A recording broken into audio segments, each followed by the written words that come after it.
The new iPhone.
There we go. Okay. Yeah, there we go. Also, let me see here. So, hi, Ronma. Hi, Day. Like, how you doing, Beaver? See, hi, Lilac. Hi, Toilet. How you guys doing today? But yes, happy Wednesday, everybody. So, hi, Toku. How you doing? So, basically, I had a shit ton of tech issues. The past couple of days because I don't know what it was, but basically OBS after my I want to say like after I updated OBS. Hi Excalibur, how you doing? Yeah, so like after I had an update on OBS, OBS decided that it didn't want to do anything and my stream kept going into the red. So that meant like chat was going to be super duper laggy. Everything was gonna look horrible, and it just would not leave. It would not leave. It would not leave the red or the yellow. So what happened was that, and I spent like literally like the past like 5 days, or no, I would say probably all weekend or so, just like trying to figure out like what exactly happened.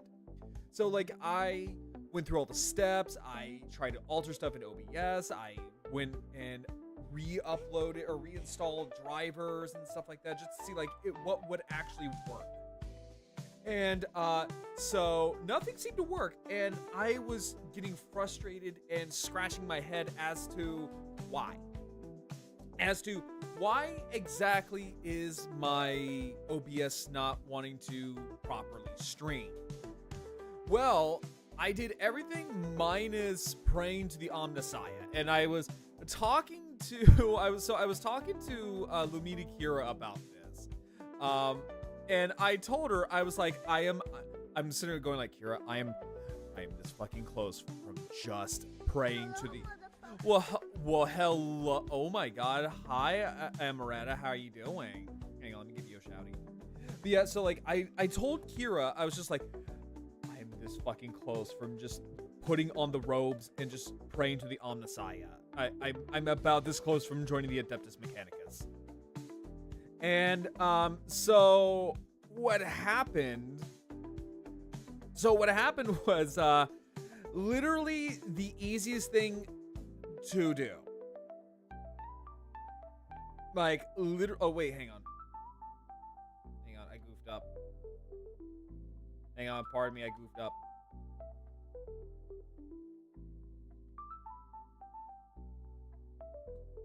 There we go, much better. Hi Foxy, how you doing? Yeah, so what happened was that so this is gonna be a little embarrassing. So it literally turned into I had to unplug my Ethernet cable and plug it in again. Yeah, it was literally the case of have you tried turning it off and on again? And it did, and it worked.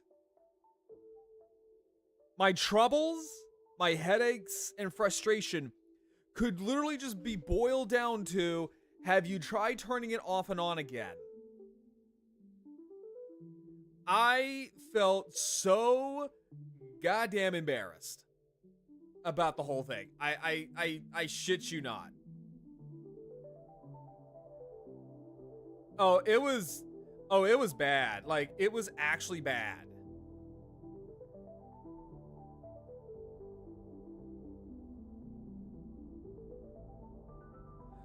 Okay, real though, that also happens to me. Oh yeah, no, like it's so easy, right? It's so easy, right?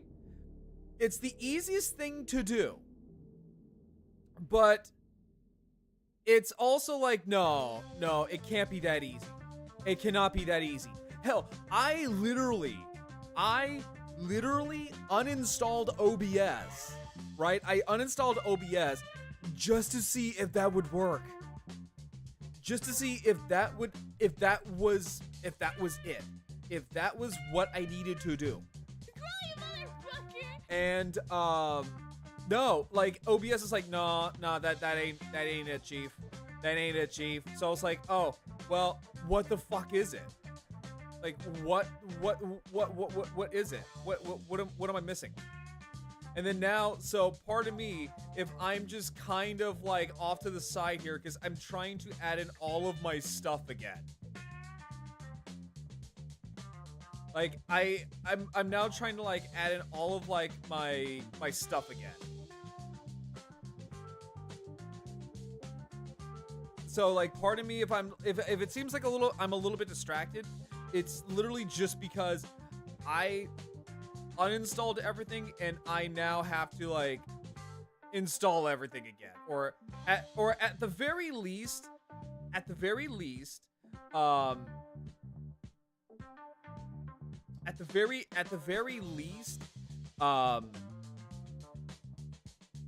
kind of like at least get all the essentials, right?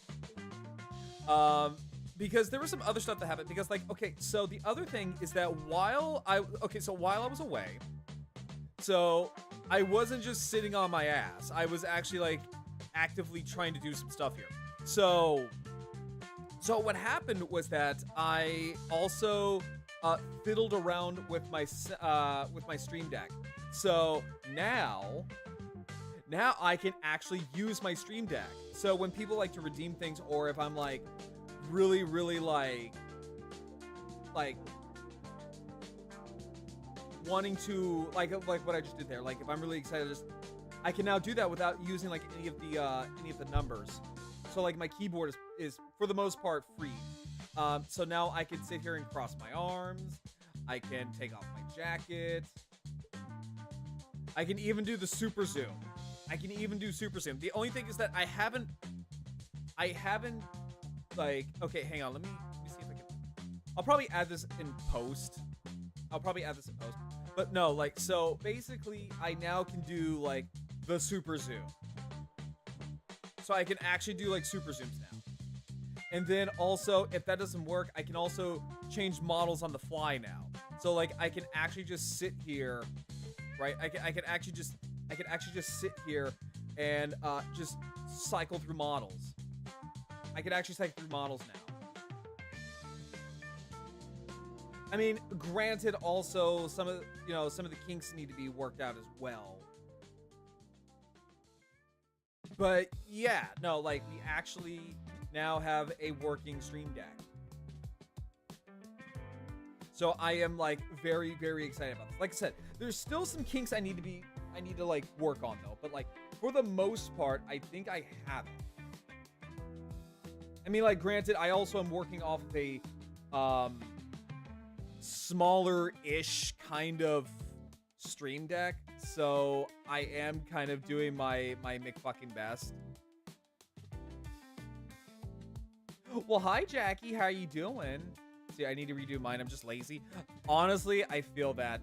Honestly, I genuinely feel that. Also, hang on. Let me give Jackie a shout out here real quick. Ah! Hang on. Right now, I'm still trying to like get all of my stuff back in. Hang on, let me see here. Oh, there we go. Perfect. Okay, all is good. All is good in the world. All is good in the world. Okay, we're good now. It still remembers all my shit. It still remembers all of my shit. So hang on, let me give Jackie a shout out. Also, guys, please go check out Jackie. Super amazing artist. She is pretty much my go-to artist for a lot of things. She's literally like my only artist that I go to. Just because, like, so that's one of the reasons. And so I told Kira about this. Is that so? One of the reasons why I don't get a whole lot of art is because I mainly like to go to Jackie for like my art, because what she does is absolutely fucking amazing. Like, hold on, I want to show you guys real quick. Yeah, no, like seriously though, Jackie, that is actually why a lot of the reasons why I don't get a whole lot of art, because I like to go to you like exclusively, because the stuff you make is like balls to the wall amazing.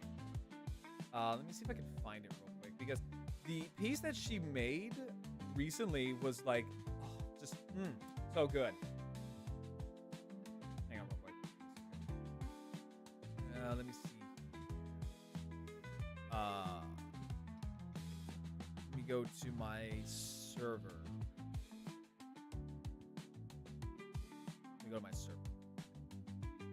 Yeah, that one was a lot of fun. Yeah, no, like I really loved it.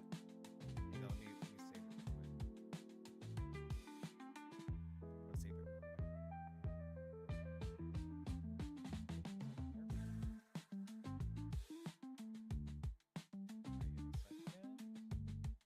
Yeah, so this piece right here is probably, if not my favorite piece that she made. Like, look at this. This looks so good. Yeah. Oh, you think so, Jackie? Oh, that actually makes me really happy. Yeah, no, like, it's always, like, a joy to, like, work with you, and I have, like, so many ideas that I want to give you. So this right here is actually based off of Kamen Rider. Yeah, so this right here is based off of Kamen Rider. So what this is that I got the idea from Kamen Rider Ryuki. So this is pretty much like based off of Kamen Rider Oja's final fight. I saw the vision as soon as you told me. Oh my god. We're actually like in sync. That is actually kind of scary, but it's also funny too. Like it's genuinely funny. And then like, so I was talking to Jackie about this, and so for next year there are going to be some projects in the works. So there's going to be some projects in the works that I want to go to Jackie for next year. I forgot your bell. Wait, no, you got my bell. Hold up. Oh, the chest. Oh, no, it's fine. No, it's honestly okay. I don't mind it. I really don't mind it. It's a small detail. I don't mind. No, it's fine. It's fine. But no, so I have some stuff in the works with Jackie, and I think you guys are going to enjoy it, because I'm really, really trying to push. So next year, I'm really trying to push me streaming full time. We have a new guest in the park. Please Eli, enjoy your stay. Parkus, thank you. How are you doing today? But yeah, so very tall dino. Yeah, no, like this right here was based off of Kamen Rider Oja's final event, because in the show Kamen Rider Ryuki, Kamen Rider Oja would summon his cobra, and he would do this pose with the cobra behind him before he delivers like a kick. So when I saw that, I was like, I need this. I honestly need this. But I think you guys are gonna love some of the stuff that me and Jackie are gonna be working on. And one of them does like involve, I don't want to like spoil it. But no, like I think you guys are gonna like it. And then one of them does involve my 4th year anniversary. I'm still cooking up on what I want to do, Jackie.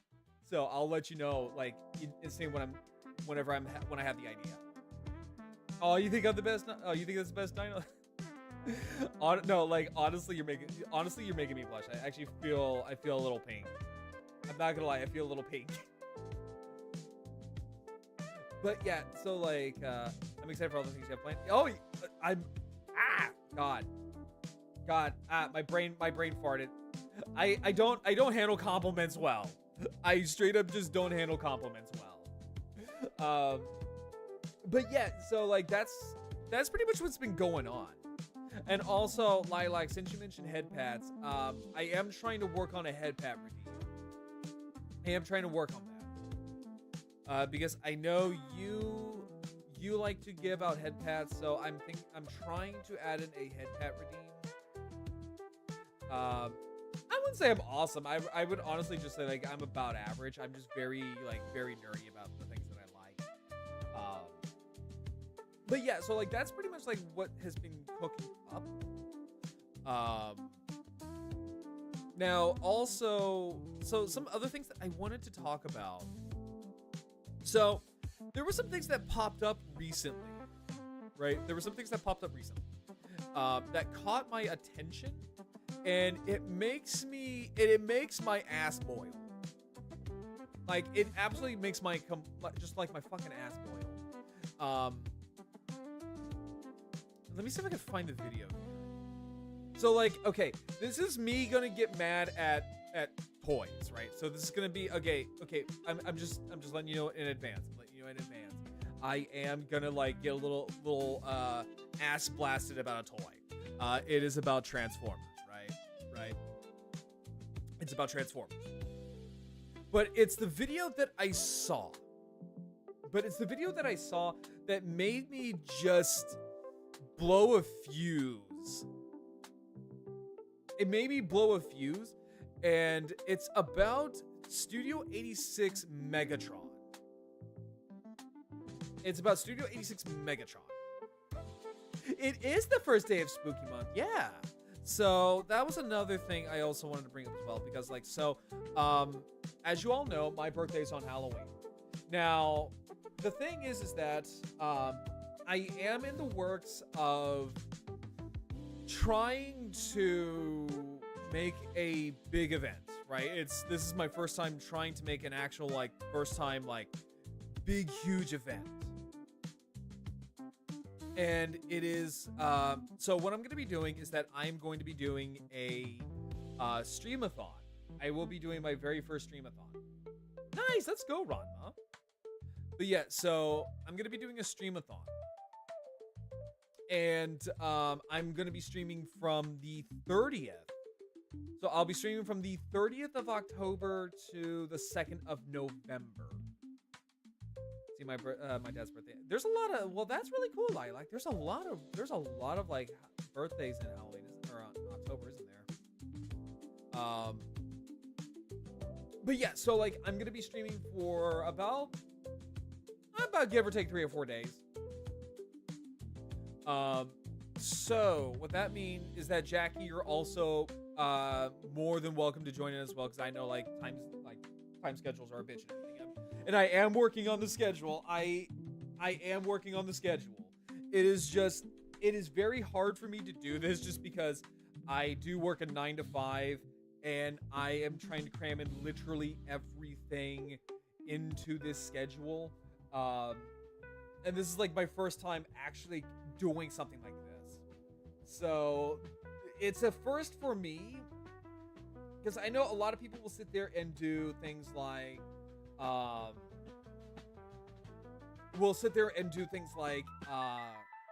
Google Forms and stuff like that, because like my thing is that I don't know how to do them. I do not know how to do those things. I'm gonna be straight up honest with you. I am literally doing this stuff as I go. Let's see here. Good thing I moved my redebut. Oh, okay. Wait, when's your redebut date? Yeah, when's your debut date?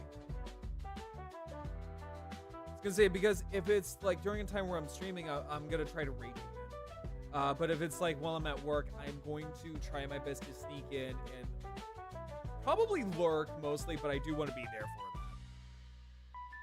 that. So it's going to be an interesting thing for me, just again because of the fact that this is all very, very new. Let's see here, I moved to the weekend after my birthday, so on the 6th and 7th. Let me see. 6th and 7th. Okay, so I'm gonna try to make it, because I'll more than likely I'll be at work, because it is on a Monday and a Tuesday for me. So I'm gonna try to sneak in and say hi in chat, but mostly lurk because while I'll be at work. But I am definitely gonna be there. Yeah. Okay. So the thing that I am learning that is the hardest thing to do for this event is that I am learning that scheduling party games and co-op games are kind of a pain in the ass. They are kind of a pain in the ass, just because of, well, they're party games and everyone's got different time zones and schedules and whatnot. So it's kind of hard for me to do this kind of stuff, but I am trying. I am moving all of the co-op / party games to, like, I want to say the evenings of those given days, just because that's genuinely when a lot of people are free. So that is what I'm gonna try to do. But also, Jackie, I need to yoink you next week. So next week, I am gonna have to fucking yoink you. Because, Jackie, have you heard of Deathground? Have you heard of Deathground? Because,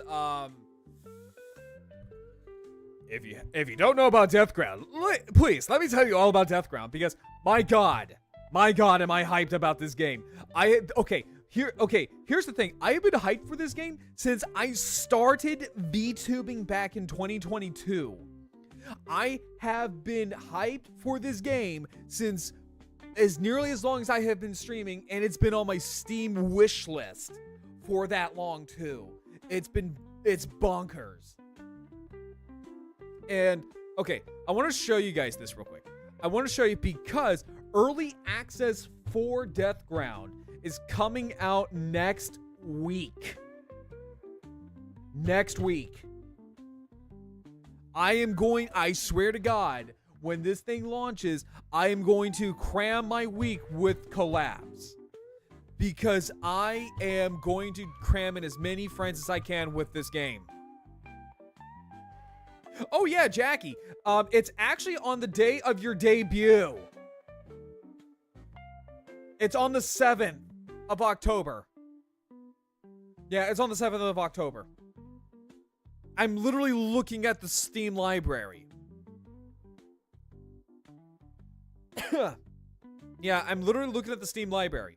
It is coming out on October 7th. Not the full game. So not the full game. But the early access is. Oh, okay. For a split second, I keep thinking like it's. Okay, my bad. I feel dumb now. Because like I thought you said like it was on the 7th of like October. Oh, yep. Okay, now I see it. Guys, I need to be honest with you. I can't fucking read. Yeah, I see it now on the 6th or 7th of December. Chat, I can't fucking read.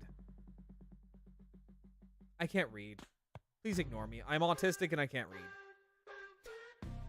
I have the tism and I have dumb VTuberitis, meaning I have an acute deficiency of reading. Which is funny because like I'm so funny enough is that in college and like in like primary school and everything, I actually did specialize in reading. Like I'm actually very good at reading. But yeah, so it's gonna be coming out on October 7th. And so let me tell you all about Deathground, because I want to shill this fucking game out. So Deathground is essentially more or less like Left 4 Dead in Alien Isolation. Don't worry, I have ADHD. My brain go bird, and I can't read either. Oh, thank God! At least somebody knows my. At least someone knows my struggle. But yeah, so it is basically Left 4 Dead mixed with Alien Isolation is the best way I can describe it, because I think the whole point is that you're supposed to like run and hide from the dinosaurs, right? You're supposed to run and hide from dinosaurs, and the myriad of dinosaurs that are in the game. Right, so I think last year they went over the dinosaurs of this game. I think. Let me try to find it real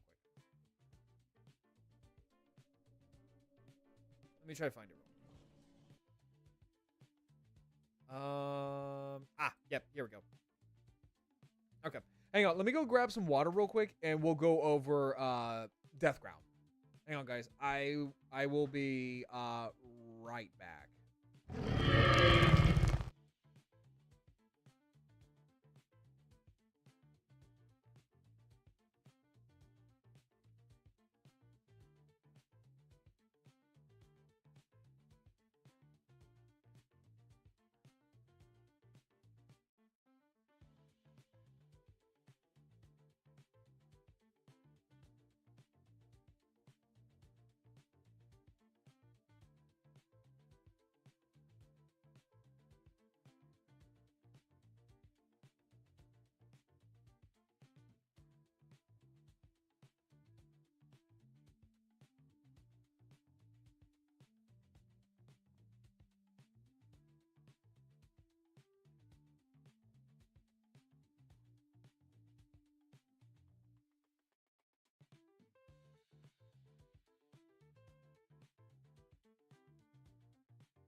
All right, chat.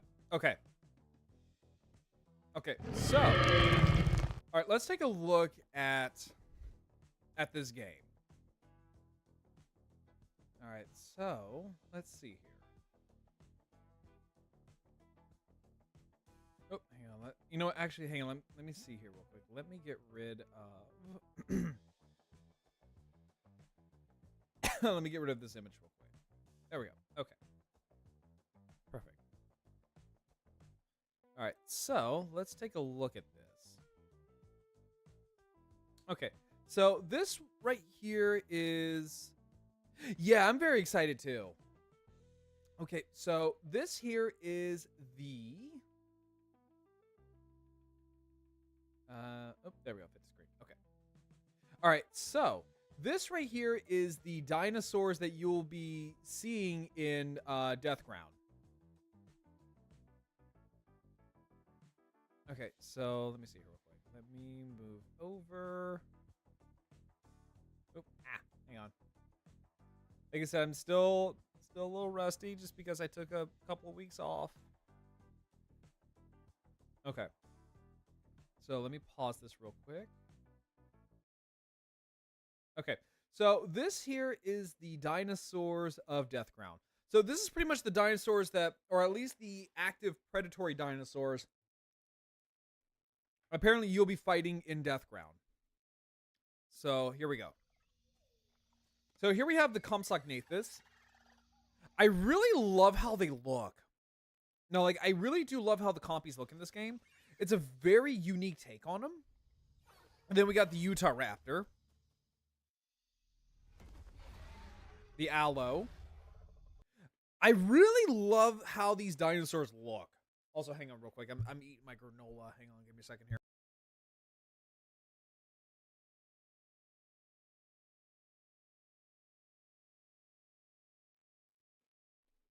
Hang on for a second, guys.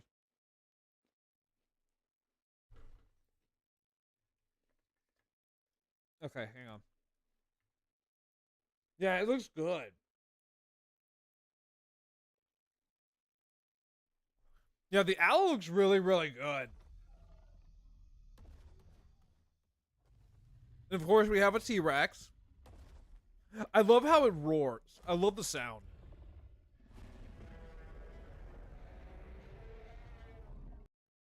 God, that's such a really good roar. And the thing I love about it, so the thing I love about this Rex is that it doesn't fall into Vastatosaurus territory. It looks like it's its own unique thing instead of just, oh, it's just a Vastatosaurus. Yeah, I love the scoots on this thing. I just love how big and nasty it looks. Like, genuinely, this just looks just so fucking nasty.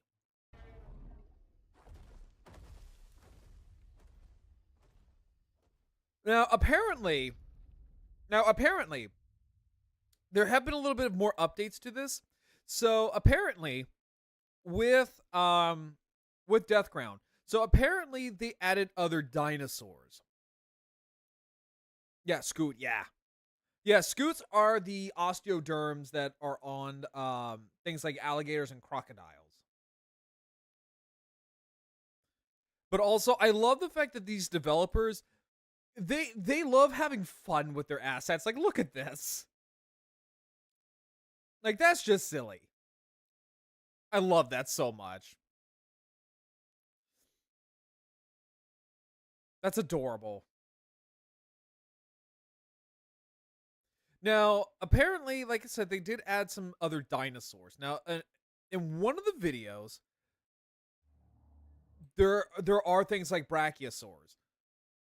So there's brachiosaurs, and apparently there's triceratops. I don't know. I haven't seen a triceratops so far. All we know is that a lot of the promotional material for this revolves around things like the raptors and the other large carnivores.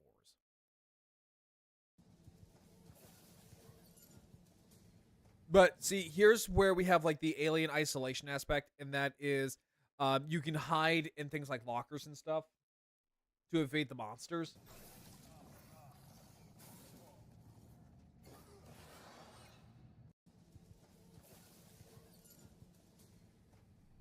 And they can just like rip you out of it if they see you. That's really, really cool. Like, that's so cool. I love that. Like, this is turning out to be like a really cool game, and I cannot wait for this game to come out. But yeah, so basically it is coming out on October 7th, not the alpha, but the early access. You'll try to pet him. Honestly, Jackie, I don't blame you. I don't blame you at all. I probably would try to do that too. The thing I also really love about it is that they also don't go with like velociraptors. Yeah, they actually don't go with velociraptors. They just go with Utah raptors, which I think is really, really cool. Because most of the time, a lot of people will just default to velociraptor. But yeah, like with the T-Rex, I am so happy that we actually have a T-Rex, right? A T-Rex that is not based on the Vestatosaurus. Which is a shame because things like Primitive War, the movie for Primitive War, fell into that. So what Primitive War did is that they combined the Jurassic Park T-Rex. Like, so they combined Rexy with the body of a Vestatosaurus. And it looks disgusting. I don't like it. I really, really don't like it. It kind of reminds me, like, it looks like a lot of the stuff in the movie just looks like it's just reskinned Jurassic Park assets, which really sucks because, like, in the book Primitive War, the T-Rex looked like so it basically had like a feather, it basically had feathers on it, and the feathers were, I believe, the male T-Rex had like a green feather like coat. I was gonna ask, how was Primitive War? I missed the theaters. I haven't seen it, and I don't know if I want to. Now, if Dino Diego wants to do like a whole movie night where we just kind of riff on the damn thing, then sure, I guess. But other than that, I don't think I will be watching it anytime soon. Yeah, I don't think I'll be watching it anytime soon. But yeah, it's pretty much like all the dinosaur related stuff. Now, the one thing that I wanted to kind of go over. Also, hang on real quick. Let me see something.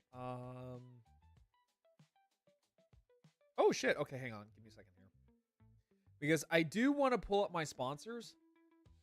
Because I want to shill out HLJ as long as I possibly can. Hang on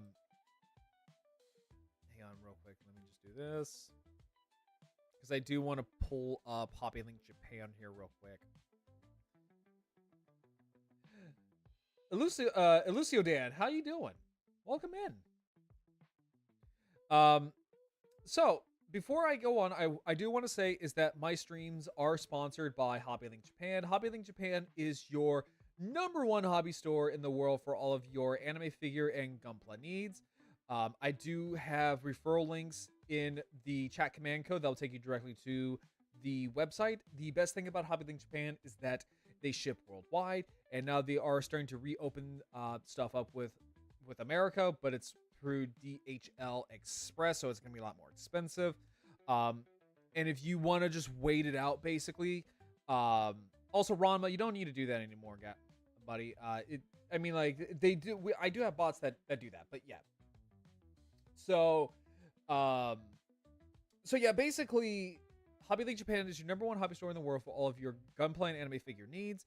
The best thing about it is that if you don't want to do the DHL shipment, and if you want to wait it out a bit, you can do that with their private warehouse system, and that will allow you to store up all your items for up to about 136 days, and then it will just roll it back, and then you can just pay, I think it's like only like $1 or so, or $10 to keep it in storage.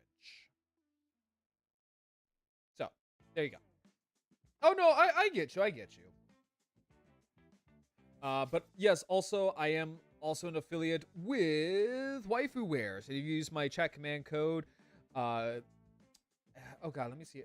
I haven't used Waifu Wears in a while. Let me see here real quick. I think it's just Waifu. Hang on, give me a split second here.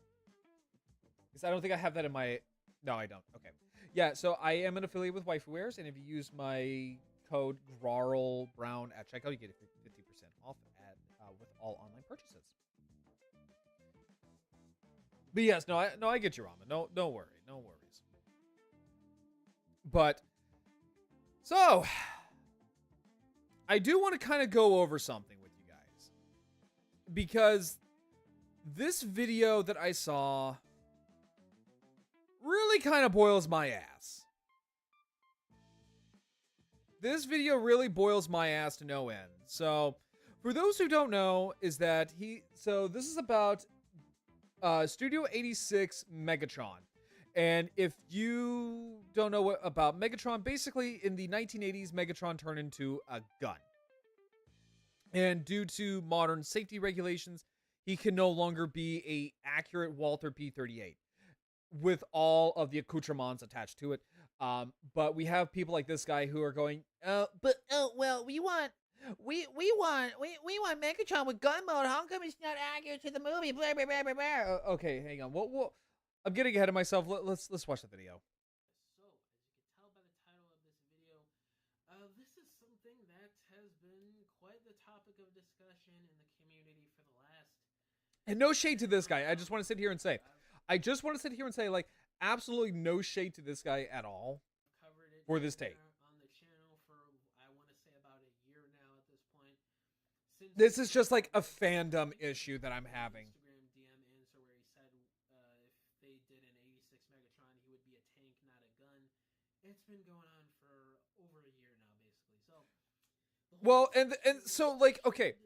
So the reason why, again, I have to sit here and specify. So the reason why they cannot make Megatron into a gun, it is due to modern safety toy regulations where you can't have a realistic toy gun in his color scheme, because the actual Walther P-38 is that color, gray and black, or just straight up black. And the actual Walther P-38 has those attachments, so things like the long-range silencer, the scope, and the buttstock. It has it. So like you can't sit there and do this stuff anymore. So honestly, and I'm just gonna say this as a personal preference, I think Megatron turning into a gun is fucking stupid. I have always thought, oh god, I don't know, what was that? But I always thought the whole concept of Megatron turning into a gun was fucking stupid. Just for the fact that out of all the things you could do, you turn into a not even a rifle, right? Not even a rifle, but a sidearm. A fucking sidearm. And the person that you rely on to pull your trigger is the guy who constantly says, I'm going to take your job. Why? Yeah, no, honestly, I don't prefer tank Megatron. Funny enough, I don't prefer him as a tank. I honestly prefer him as a bomber. No, like, I honestly, like, prefer him as a bomber. This Megatron release, like a stealth bomber, or some kind of flying aircraft, or a VTOL, like, aircraft like it wasn't animated. Age of the Primes, if you will, sort of release and not put into studio series. Well, I gotta say, that's actually a really interesting question to sort of discuss. Usually, I'm one of those fans that's like... Yeah, exactly. And also, that's the other thing I want to sit here and say, is that now if they wanted to do like a Studio 86 Shockwave, they can do it. Oh, they could absolutely 100% do a Studio 86 Shockwave. Because here's the thing, Shockwave doesn't turn into a realistic sidearm. He turns into a space gun. He literally can just sit there and actually, like, call himself a space gun. He could actually like he could turn himself into a space gun. And or Hasbro could do what Hasbro always does and just literally flip him upside down and call him a submarine. I think that's what they did during War for Cybertron Siege trilogy. There we go. I think that's what they did for Shockwave during that line. Gun Megatron is not happening in Hasbro American mainline releases. Takara, it's something that'll happen, you know, with Masterpiece and probably the Missing Link figure that's coming out at some point. But with Hasbro American stuff, hell no, just let it go, guys. But yes, no, like let it go. It ain't happening, Chief. The question of should he be a tank or not? It's should a figure that the Studio Series line as a whole, right? It's something that is billed as cartoon, let me turn up the volume. comic accuracy, game accuracy, whatever subline you want to talk about, with scaling, details, look of the robot, etc. Right. But then you have 86 Megatron here. And then like there's other things as well. Like when it comes to accuracy, the Studio 86 line will do its best, but for the most part, yes, there are going to be a lot of inaccuracies with the toys. I mean, look at the Seekers. Like literally look at the Seekers. That's a good example. But that's also just because you're trying to turn a big blocky robot into, I believe they are called Super Hornets. Because they're not Tomcats. They are, I think they turned into like a Super Hornet. Kind of defies one of the main selling points of Studio Series the last 7 years since it came out in 2018. And that's the accuracy department. I don't know what cut of the 86 movie where Megatron transformed into a freaking Earth mode tank of some sort. You know, and I'm not even somebody that is like pro Megatron should only be a gun and he should never be a tank or a jet or a helicopter. Hi Tori, how you doing? Yeah, G1. I'm not that kind of fan. You guys are gonna hear me just autistically ramble about how I feel about G1ers crying that Megatron doesn't turn into a gun, because my god, my fucking god, does it just piss me off to no end. So hang on, you know what, actually hang on, there we go. Haha, I can do this now. But okay, so I'm just gonna say this, right? So I'm just gonna say this. Okay, so like I said, you cannot, for the life of you, have an American toy like Megatron turn into a gun. If there's going to be a Missing Link Megatron, which there probably will be, it will most likely be a Japan exclusive toy. Because over in Japan, their gun safety toy regulations or whatever are vastly fucking different. Like in Japan, you could walk around with an airsoft toy gun that looks realistic as shit, and no one is going to fucking care. They are not. I mean, for fuck's sake, when it came to the Masterpiece Megatron, right? So when it came to Masterpiece Megatron, in fact, actually, hang on real quick. You know what? Actually, hang on. I know, fuck it, we'll watch the rest of this video. But so when it came to the Masterpiece Megatron, when the modern version came out, had to have an orange tip on it. That was the only way you could sell it. But G1ers want to whine and complain like a bunch of little bitches. And this is something I will always say about the Transformers fandom. I will always say that, and I am not sorry. The Transformer fandom is full of a bunch of fucking children who do not want to accept change. They don't want to accept change at all. When they hear about something about change, they want to cry about it. They want to cry about, oh, it's not the same as G1. It's not the same as G1. It's like, well, you know what? Honestly, though, look, I'm going to be real with you. I'm going to be fucking real with you. G1 was not good. G1 was awful. Okay? Like, not everything's got to be G1. Like, let the new generation have their G1. I'm so tired of G1. Like, Jesus Christ. Like, it makes me so fucking mad to see that. But no, like, that is the G1ers. They're like, oh, it's not the same as G1. Megatron needs to be a gun. Optimus Prime needs to have his trailer and turn it into a semi-truck. Bumblebee needs to be a Volkswagen Beetle. It's like, no. Here's the thing. Bumblebee can be whatever kid appeal car is popular at the time. Like Camaros. Kids like muscle car nowadays. Kids don't really want a fucking Beetle. Okay? Like, kids don't want a fucking Beetle. Holy Christ.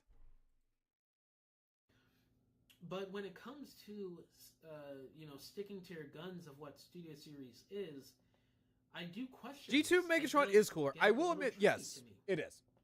And I am among the belief that, I know it's kind of crazy to say this, but I'm kind of siding with the G1ers on this. I know. I know.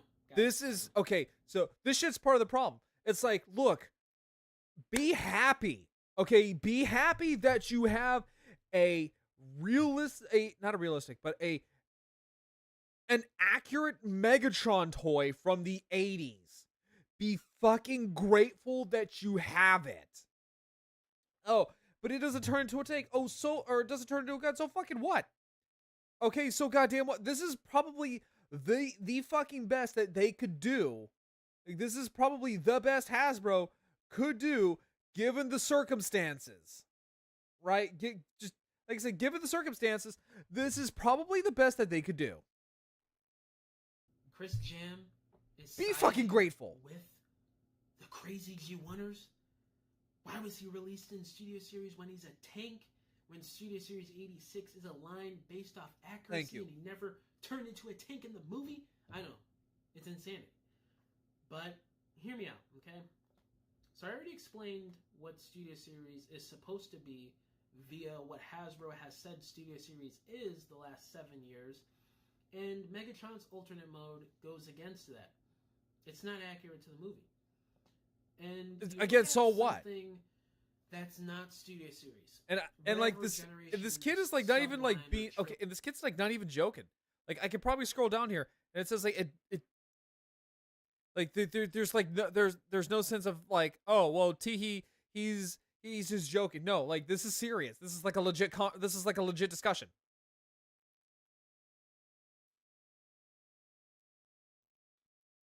Let's see here.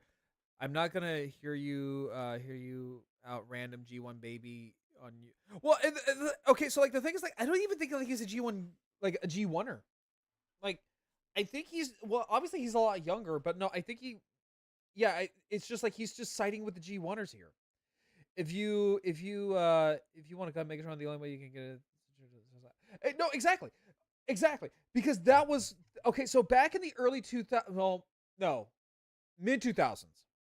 In the mid 2000s, Megatron turned into a gun one time, and that was it. At least to my knowledge, Megatron turned into a gun at least once in the 2000s, and that was during the Classics Universe line, where he turned into a Nerf Maverick pistol. That is about as good as you're gonna get. And apparently, a lot of people like the toy. People said it was a really good toy because, again, it's about as good as you're gonna get, right? It's about as good as you're gonna get for a modern Megatron toy that turns into a gun. Whatever you want to call it, over the years that's happened outside of Studio Series, that is more so where you get more of the liberties and designs taken. That's not within Studio Series. I know that's kind of changing nowadays. Now that we're going cartoon accuracy. I mean, for fuck's sake, this Megatron comes with his gun mode.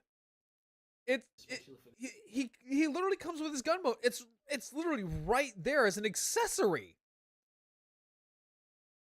But apparently that's not good enough. In fact, he only turns into his gun mode one fucking time.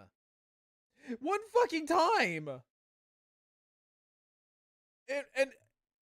And I'm just gonna say this. And also I want to say this. Let's be honest here, right?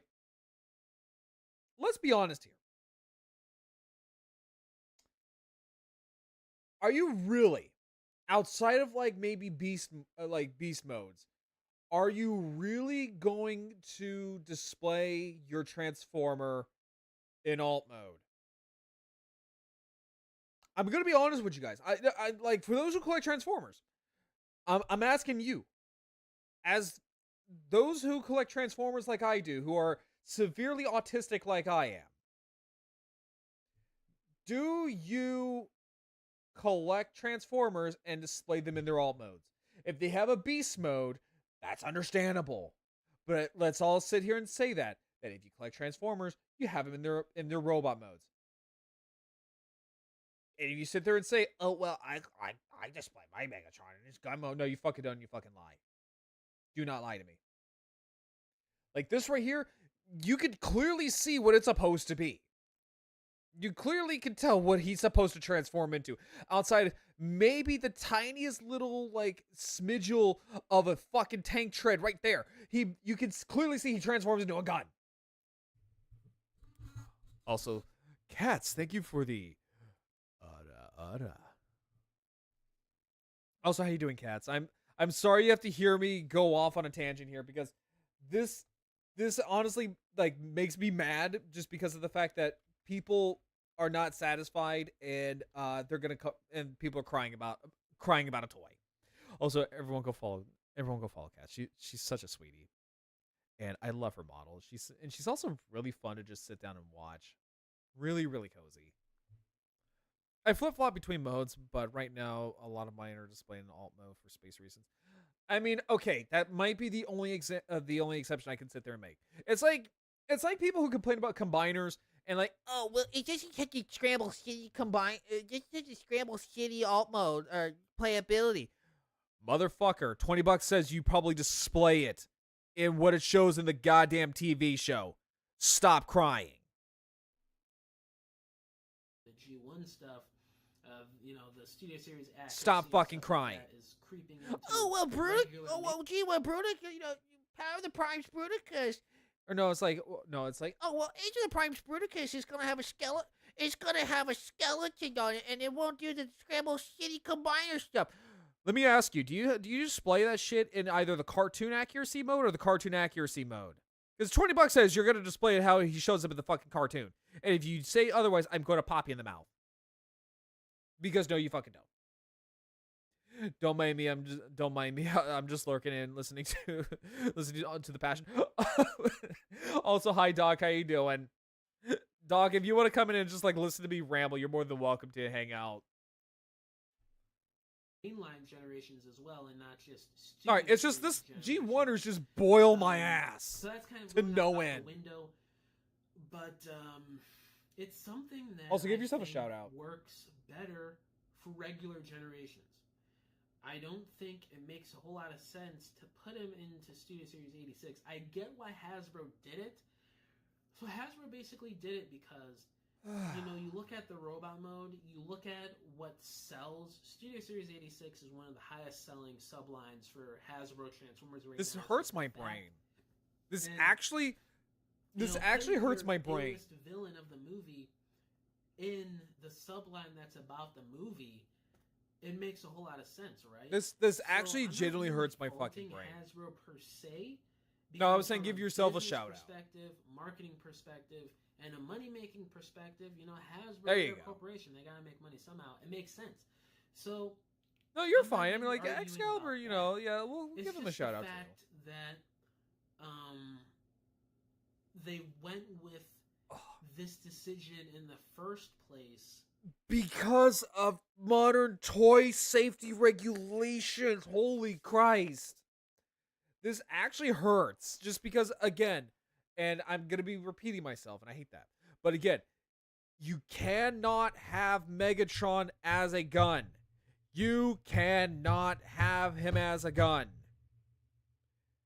Because kids were acting stupid back in the 80s.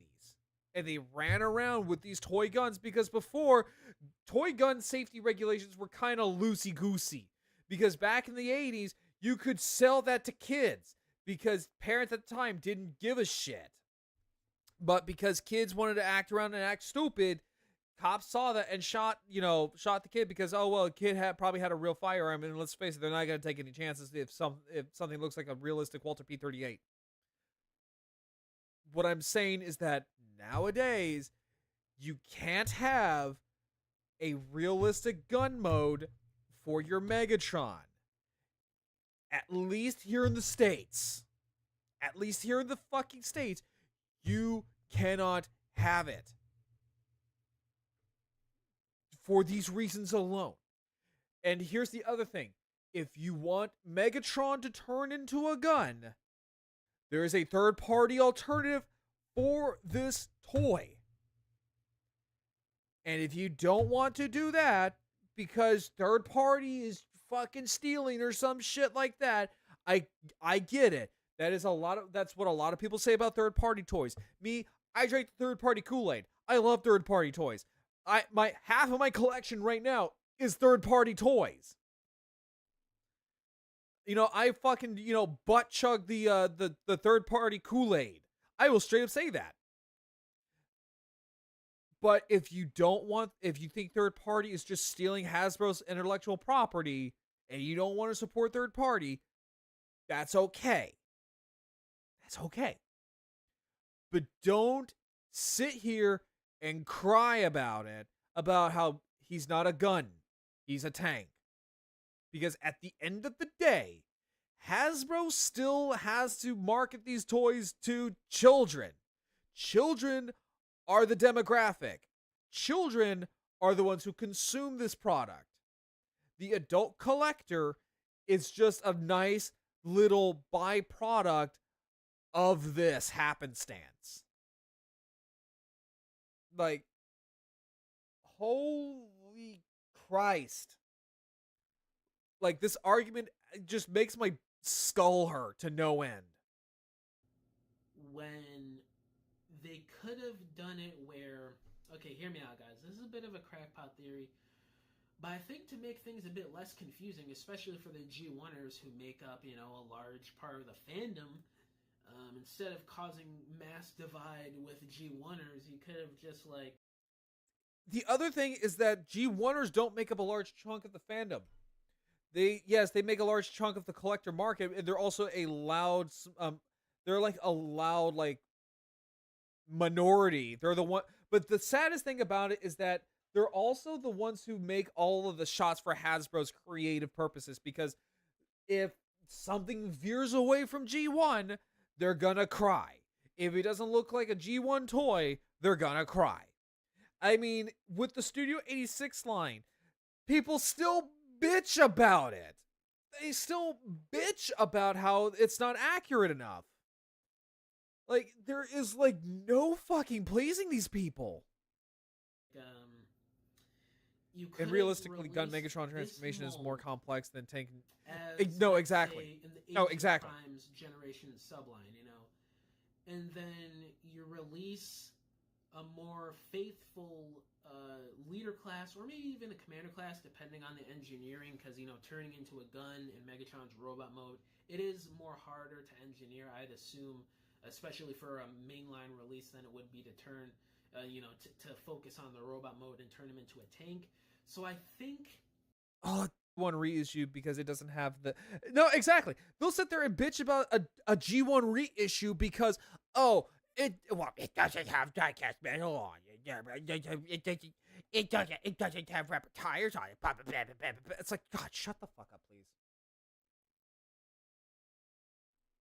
What they should have done is release this specific leader class mold in Age of the Primes, and then to do the super accurate, super detailed gun mode transforming Megatron from the movie, they should have released him over in Japan for Takara. Yes, if, the hardcore. That's what they would probably have to do if they really want to do that, which I highly doubt that they will. But if they wanted to do that, Gun Mode Megatron would have to be a Japan exclusive. He would have to be. Because to sit there and say, I want a Gun Mode Megatron to be released in the American market, it ain't gonna happen, Chief. There's no fucking way. There's no fucking way that could happen. Fans, the hardcore G1ers, if they wanted to shell out the extra bucks for the import prices and whatever else, they could have gotten that Takara mold. I think that would have been a better way to go. But obviously, I don't know the logistics. But they're not going to. Behind the scenes, maybe they couldn't do that, or maybe it would cost too much money. Yeah, it would cost a lot of money because essentially you're gonna have to. It's not a simple retool. It's not a retool or a repaint. You're talking about making an entirely complex transformation because, the Masterpiece Megatron that turned into a gun, right? The Masterpiece Megatron that turned into a gun. The Masterpiece Megatron was fucking plastic origami. Okay? You basically had to turn your toy into fucking spaghetti. And then somehow, some way managed to crumple up the spaghetti into a gun.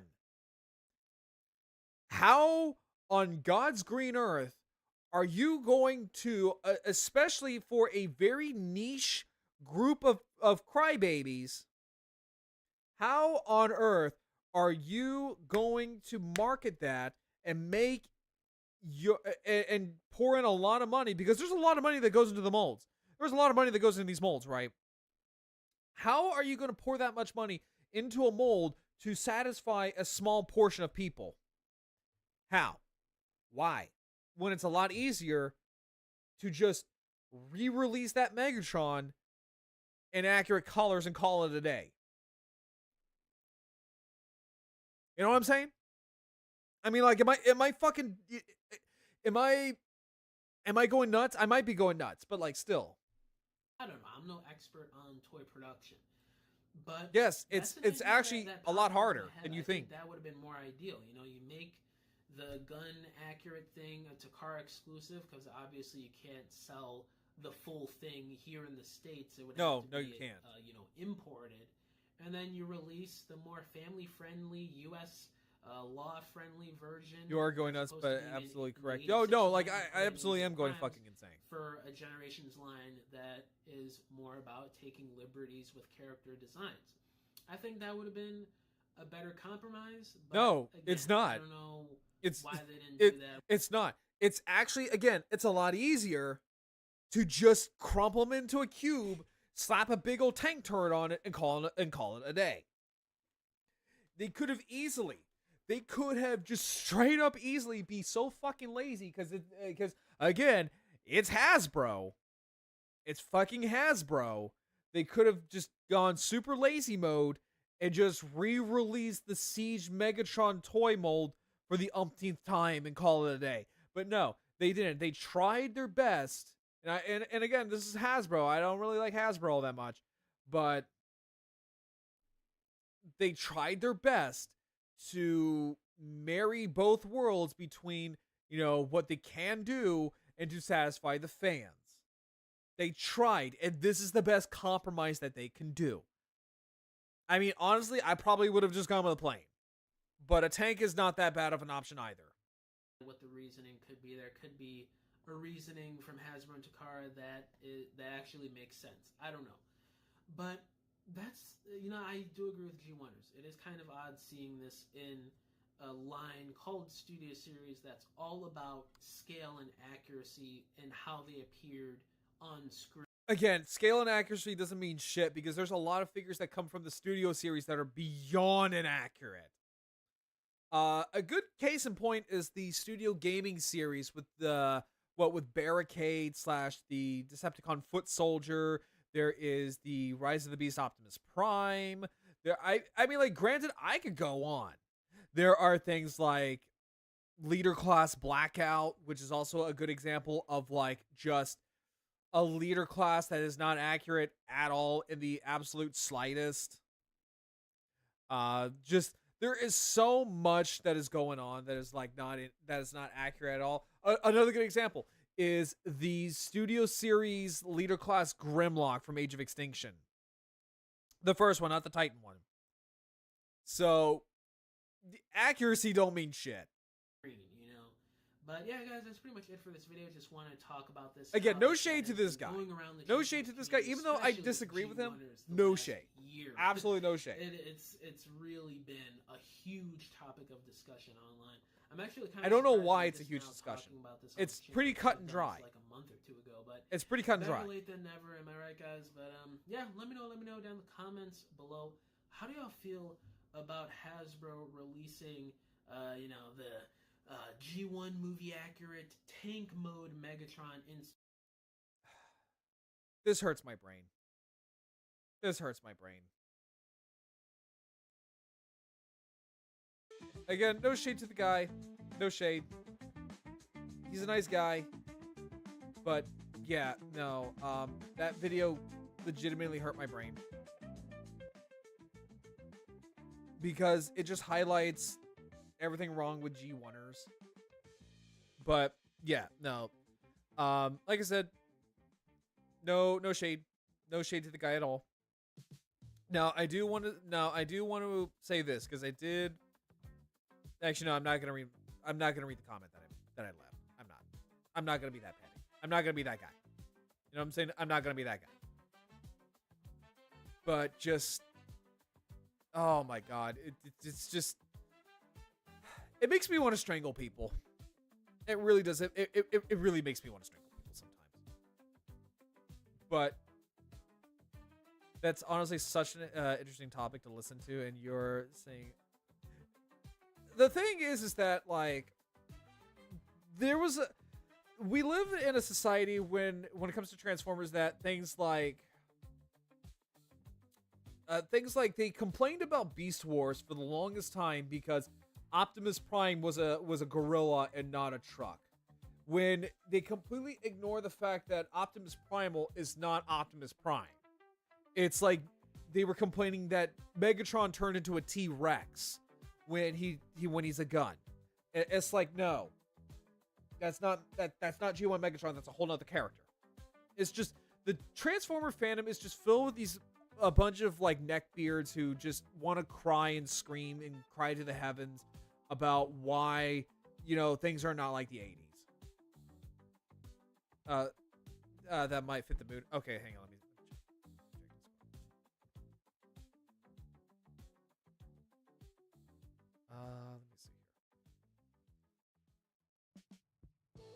Okay, honestly, Jackie, that is a mood. Okay, Jackie, that is a mood. Honestly, I love that. Honestly, I love that. Oh my god, I actually love that. That is so fucking good. Hang on. I need to save that. Oh my god, no, like I actually love that. That is so good. That literally fits my mood. Oh god. No, that did lighten up the mood a little bit. Oh no, like it perfectly fits. No, it perfectly fits. And Jackie, I will 100% pay you for that. I will 100% pay for that. Did we shout out Jackie? We did, but we can shout her out again. We can shout her out again for that. Okay. Okay. I got that all out of my system because, my god. I'm very passionate about Transformers because I love Transformers. I fucking love Transformers.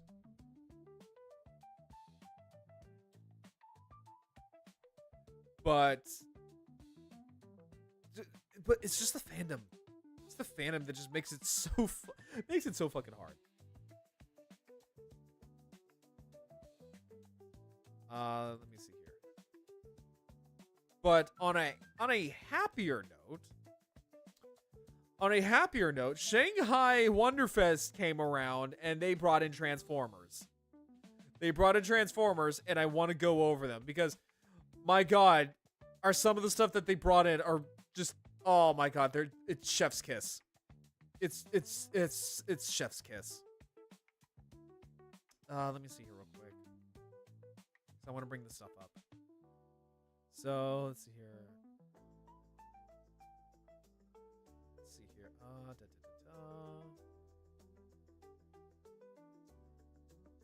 So I'm trying to see here. Let's see here. X-Rays Tar, Great Prototype. Oh, so these are blockies. Okay, so. And these are YOLO Park. I'm not the big. Okay, so like I'm gonna be real. I'm not the biggest fan of blockies per se. Don't get me wrong. I like Transformers, but the thing is, like, I'm not like the biggest fan when it comes to blockies. I have a blockies Nemesis Prime figure, and they are. It's okay. Like they're cute. They're cute, small little Transformers that you could just build in like less than an hour. And they're like little model kits. And they have like a little light that, at least for me, it never really works. Because apparently you're supposed to flick them on and off, but like, I don't know. I think I got a hair trigger on mine. But okay, so anyway. So these showed up on the, so this showed up in Shanghai Wonderfest. And these are statues. The first one here is of Transformers Prime Base Hunters Optimus Prime. So this is Optimus Prime when he got like an upgrade in Transformers Prime Beast Hunters, where he had like basically a flight mode. It looks good. It looks really good. He has like the Star Saber. He looks fine. And then we see like Dark of the Moon Optimus Prime with his trailer / weapon array. Again, looks fine. These are kind of cute too. So what I'm guessing is that I'm going to say these are Flames toys. I'm going to say they're either Flames toys or there's something else, because it's actually quite a nice little array of, let's see. Oh, they're movable statues. Okay, so they're movable statues. Okay. So that's actually not that bad of a roster for Optimus. So we have, I'm guessing it's a set. So we have Shatterglass Optimus Prime, which is the purple one.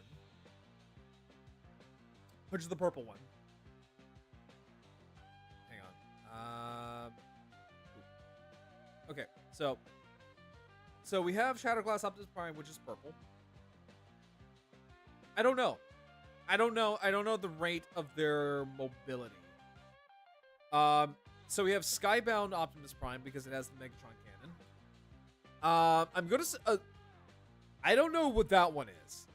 I'm going to assume it's G1. It's G1 Prime, but I don't know what variant of G1 Optimus Prime outside of just that. We have Prime Optimus. We got another G1 Prime. We got Beast Hunters Optimus Prime. IDW Optimus Prime is really cool. This one I'm really wanting. So this is the Dreamwave Optimus. So this is the War Within Optimus. It's actually one of my favorite variants of the guy. I really, really just love the War Within design. And I want to see more War Within designs, like have like modern day like merchandise. Now this one here is also really cool. So this is the Nemesis Prime variant of the IDW Optimus. So that's really, really cool. But yeah, Ron, I don't know what the range of their posability is. I would assume it's not that limited. I think you could probably just move the upper body, the arms, and the head. I think that's probably it. Maybe. I would have to see more. And it's done by a company called, I think they're called, so they're Way Studios. Ah, God, I hate when you have to sneeze and it doesn't want to come out. Fuck me. Okay, So these right here are the Aldi new Transformers. So these are by a Chinese company called Aldi. And these look promising. Like that's actually really, really posable. For like a Transformer toy. Now, granted, I don't think these transform.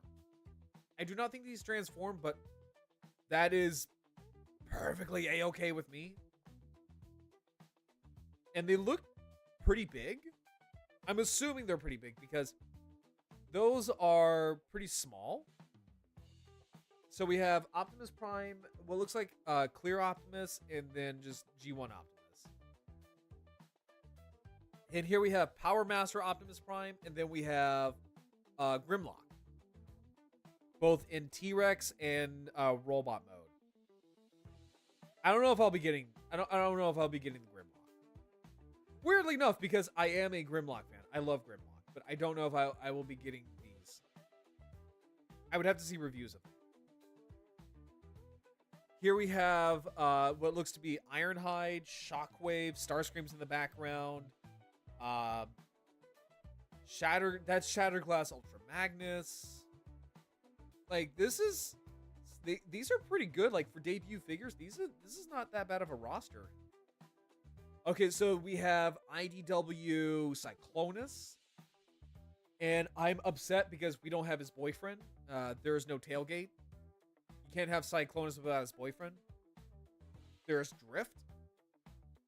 Also looks really good. But yeah, these look really, really interesting. If anything, I might pick up maybe Cyclonus and Drift. But it just depends on how expensive these are. Okay, so Tailgate was teased. Oh, yep, there he is. Okay, there he is. Okay. Yep, okay, so if you have one, you kind of need to get the other. It's like Chrome Dome and Rewind. If you got a Rewind, you need to get a Chrome Dome. You can't separate the couples. I will have none of this. Okay, so these are blockies. Let me just double check. Yep, these are blockies. Okay, so these look really good. I'm really curious about the larger scale figures. I said I wasn't really going to pick up any more blockies, but I don't know. I might pick these up. Just to see, like, what are the larger figures. So that Prime Optimus looks... Oh, that looks good. Oh, that looks so, so good. The Tarn, I'm good with Tarn. I have my Metal Club Muscle Bear, which is the knockoff of Flame Toys Tarn. So I'm good. I don't really need another Tarn. But that Optimus though, ooh, that looks good. That is scrumptious. The Megatron looks good.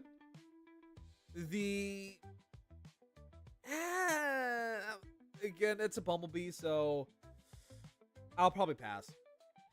I'll pass on that one.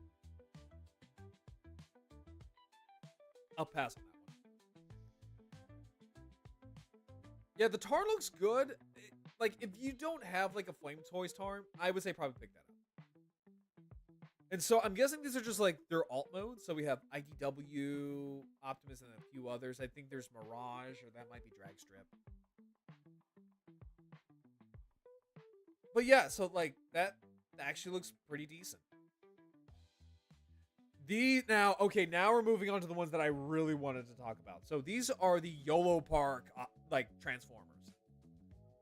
And the one that I really want the most is that Blackout. Oh, there's the RC. But yeah, no, like, I really want that Blackout. This guy right here. Holy crap, that looks good.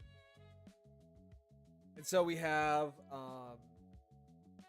so we have, like, Movie Prime. We have Jazz in the background. We have Sentinel Prime, Ironhide. Okay, the other thing is, like, I had a knockoff movie masterpiece Bayverse Ironhide at one point. I realized something about that. I don't like the design. I used to really, really like it, but then I got the toy of it. I'm like, oh, I really don't like this. So one of the things that I really didn't like about movie Ironhide was that the proportions of like, so the proportions on his body are really fucking weird. So like, I always thought like over here, I'm in the way, but like, so I thought over here was like his shoulders, right? And his arms are right there. No, his arms are tucked behind it. So they're like a little bit behind the shoulders. And it's really fucking weird. It's weird and I don't like it. So, okay, here we go. Now we got some ones that are really good. So we have Shockwave. What I'm going to assume is Blitzwing, because he was in the movie. Then we got Bumblebee, and then Prime, and then RC. Which, it's okay. If anything, if I really had to choose on which one I want to get, I probably won't get these, but like, if I really had to choose, Shockwave. Probably Shockwave.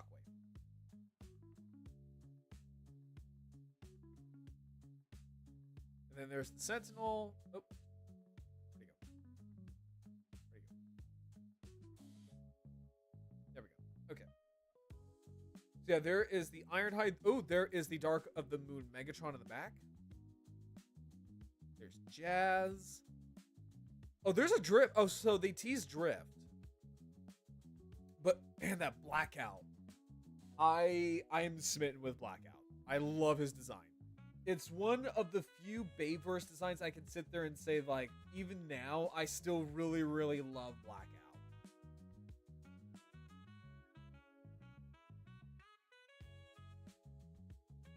And then there is Rise of the Beast RC. I will say this too, with Rise of the Beast, looking back on it, I don't remember a damn thing from that movie. I think out of all of the live action, out of all the live action Transformer movies we have gotten, I feel like that next to The Last Knight were probably the most forgettable movies that we've had. I'm gonna be real, outside of the fact that the Maximals were in the movie. Name me one thing that you remember from the movie. I'm gonna be real with you. Name one thing. Name one thing that goes, oh, that was really cool. Or, oh, that stuck with me. Because probably you can't. It's the same thing with The Last Knight. I would still say, like, even though that Transformers 2 had the racist stereotypes, and the fourth movie had the statutory rape plotline, aka the pedophile plotline. The Last Knight, I think, is probably the worst, just because it was a multi-million-dollar movie where literally almost nothing happened. Yeah, Airazor had to die for no reason. Like, literally, there was no reason for her to die. But outside of that, probably can't think of anything else. Probably not. But yeah. So those are some of the stuff that happened with the Shanghai Toy Fair that happened, I guess. Now, there was another thing I wanted to bring out as well, because this was announced as along with all this kind of crap, was this. So what this here is that this is the new Masterpiece Soundwave. So this, I don't know how I feel about it, to be honest. I love Soundwave. I think Soundwave is really cool. Had that plotline. It did, yeah. It did. Yeah, Transformers 4 had the statutory rape plotline. I don't know why. I'm gonna be honest. Like, they try to justify it by the Romeo and Juliet clause, but apparently they got it fucking wrong. It's like, you couldn't even get your pedophile plotline right. It's like bro. It's like, bro, are you fucking serious? No, are you fucking high? Like, you must be high. Because holy Christ, that like, wow. Okay.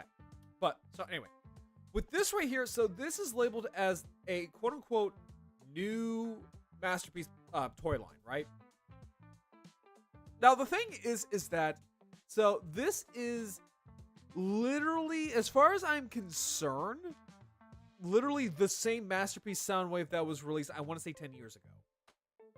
I want to say, if not a little bit before.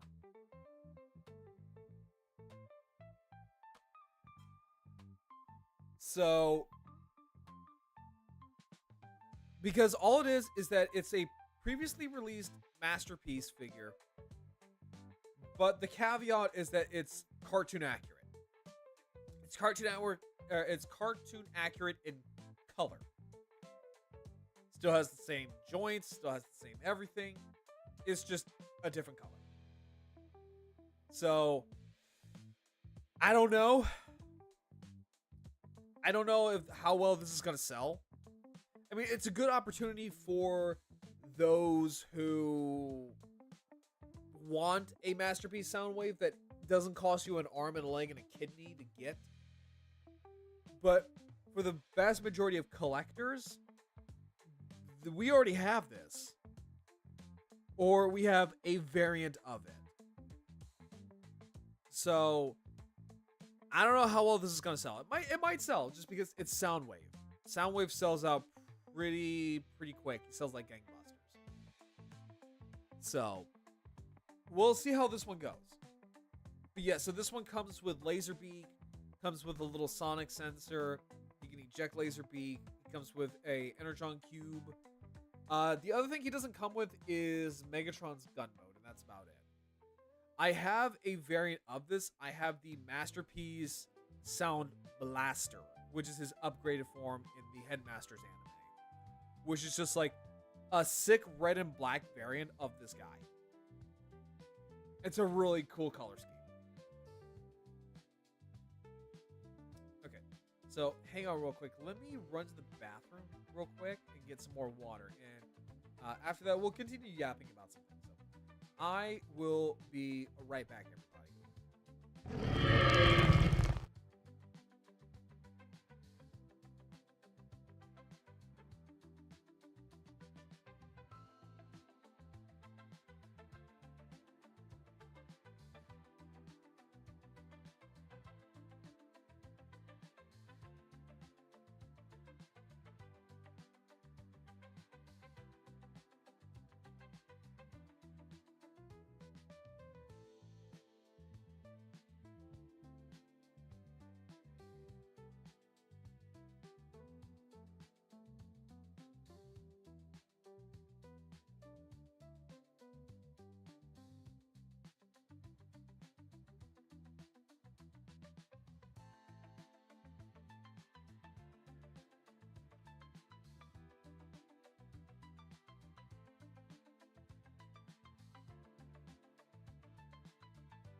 Okay, chat. Okay. All right. Okay, so let me see here real quick. Let me check something real quick. Okay.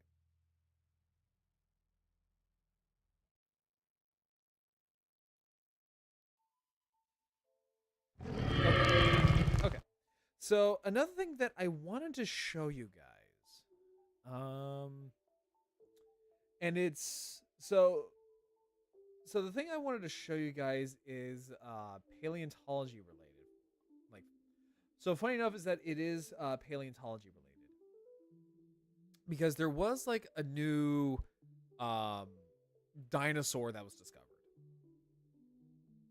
right? So there was like a new species of dinosaur that was discovered, but not only was it discovered, like it not only was it a new species, but it was also uh discovered with like the last part of its meal still in its mouth. So let me see if I can find it real quick.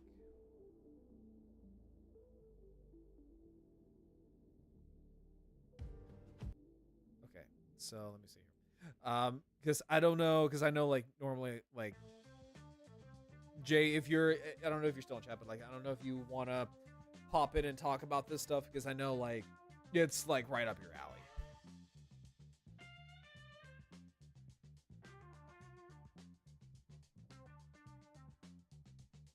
All right, let me see here. Okay, so let me take a look at this.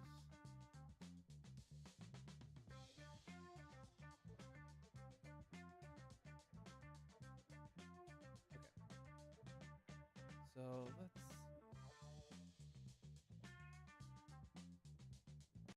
Okay, so. Welcome to 7 Days of Science, your weekly source for the latest science news.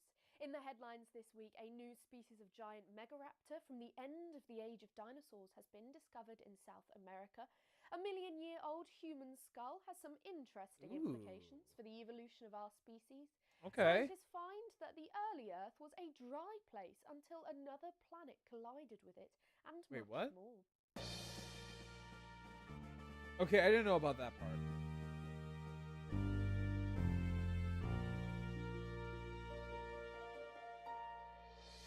Our top story this week is the announcement that paleontologists have uncovered a new species of massive megaraptor in South America. Ooh, okay. The megaraptors are a particularly fascinating lineage of predatory dinosaurs. Not only does the group have a very cool name, but they also have some pretty awesome anatomy. Yeah, so like megaraptors are just like a fascinating like dinosaur species, and I'm so glad that we're actually discovering more of them because they're fucking weird. Is if I remember correctly, we still don't quite know where they fit technically. Because I want to say they are closely related to tyrannosaurs. I could be wrong on that one, but like they're such a fascinating group, and they're so fucking weird. Possessing enlarged arms and highly flexible hands, upon which they have some very big claws. The megaraptors have so far only been found in rocks dating to the Cretaceous period in Asia, Australia, and South America. The classification of this group has been highly contentious too.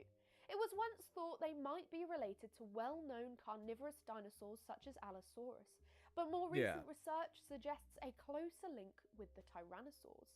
That's what I learned about megaraptors would be classified within the superfamily Tyrannosauridae, and so would not have been that distantly related.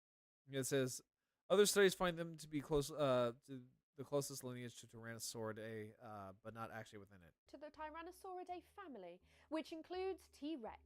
This would be a particularly intriguing evolutionary development. So they might be like while the northern hemisphere long-distance saw the cousins. rise of Tyrannosaurids, which grew to immense sizes but with smaller arms. The southern hemisphere witnessed the ascent of larger megaraptors that also had enlarged forearms and claws. Two very different evolutionary paths for giant carnivores that shared a not Yeah, too Megaraptors are distant just ancestry. fucking This new interesting, and I love Megaraptor them. species discovered in central Patagonia comes from rock sequences that place it right at the very end of the Cretaceous period, approximately 70 If I to remember 67 correctly, they said million it years had ago, its last meal almost too. at the termination of the the fossil. age of dinosaurs. Named Joaquin Raptor Carsili, it's known from a fair amount of the skeleton, which is excellent news since Megaraptor fossils have generally been quite incomplete so far.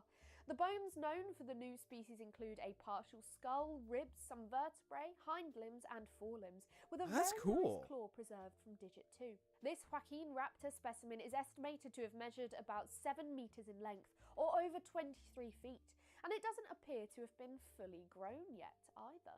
Oh, that's Another it. Okay, interesting that's aspect of this new okay. So that's kind of interesting because, like, I think juvenile dinosaurs are pretty hard to find just because of like fossil preservation and everything. Also, we have a guest in the park. Please Chloe enjoy your Briscoe, thank you stay. for becoming a park guest. Thank you. How are you today? But yeah, so like if I remember correctly, things like juvenile dinosaurs are just very hard to find just because of the fact that their bones are not as, fully matured, so like the fossil preservation is not too kind to them, I guess you could say. But still, that's really fascinating. find is what was preserved between the jaws of the Megaraptor. The dentaries, the bones that make up the lower jaws, are still closely associated with each other, and between them is a humerus from a crocodiliform. How this crocodiliform arm bone ended up there remains unclear. It could be a coincidence, perhaps moved by water currents after both animals died.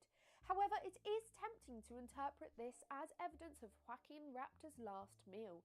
I personally, for me, I want to believe that. The bone. A more detailed study of this association is apparently underway to determine how it may have arrived there and whether it truly indicates feeding behaviour. The discovery of Joaquin Raptor in the latest Cretaceous is also significant for our understanding of Megaraptor evolution. It suggests that giant Megaraptors likely survived right up until the end of the Cretaceous period. We previously suspected... Yeah, because like if I remember correctly, like Megaraptors for the most part, they just kind of showed up, didn't they? Like just out of nowhere, they just kind of took over like South America and Asia, basically. This based on the discovery of Maipe macrothorax in 2022, a slightly geologically older Megaraptor found in Argentina that was also rather giant. Also, but LaCroix, the thank you for discovery of the younger Joaquin Raptor confirms their presence at the end and indicates they were quite diverse. So while the latest Cretaceous of North America was the domain of T-Rex, central and southern Patagonia belonged to these enormous giant arm Megaraptors. See, my thing is that I want to believe that this was its last meal. I want to believe that it was its last meal. That's how I want to see it. But since this is also apparently a... Oh, did you like that, cats? Good. But no, so like considering that this is, I guess, like it was still growing, so I'm going to assume it was a juvenile. So that means we now kind of have like a little bit of like Megaraptor growth, which is something I don't think we have like I don't think we quite have like the full like detail about it, because like things like Triceratops and T-Rex, we can pretty much like show like how this thing grew, but with Megaraptors, yeah, not so much. An exciting prospect indeed. Hopefully more fossils of these fantastic animals will continue to be uncovered. Moving onwards, it's been one of those weeks in which it seems all the paleontologists in the world decide to publish their exciting discoveries at the same time. And so we've got 5 more new species of prehistoric animals to talk about. First up, a new species of Azhdarchid pterosaur has been discovered in Brazil. The Azhdarchids are the group of flying reptiles that include the largest animals to have ever taken to the skies, as far as we know. Oh, Cosmo. Ah, damn it, fucking ads. Yeah, so so basically what Azhdarchids are, hang on, let me there we go. But yeah, so basically what Azhdarchids are basically flying. The best way I can describe it is that they're like a mix of like a giraffe and a stork. They're kind of terrifying just because like the smallest, if I remember correctly, like the smallest Azhdarchids are about the size of a man. if not a little bit taller than a man. Like that's kind of terrifying.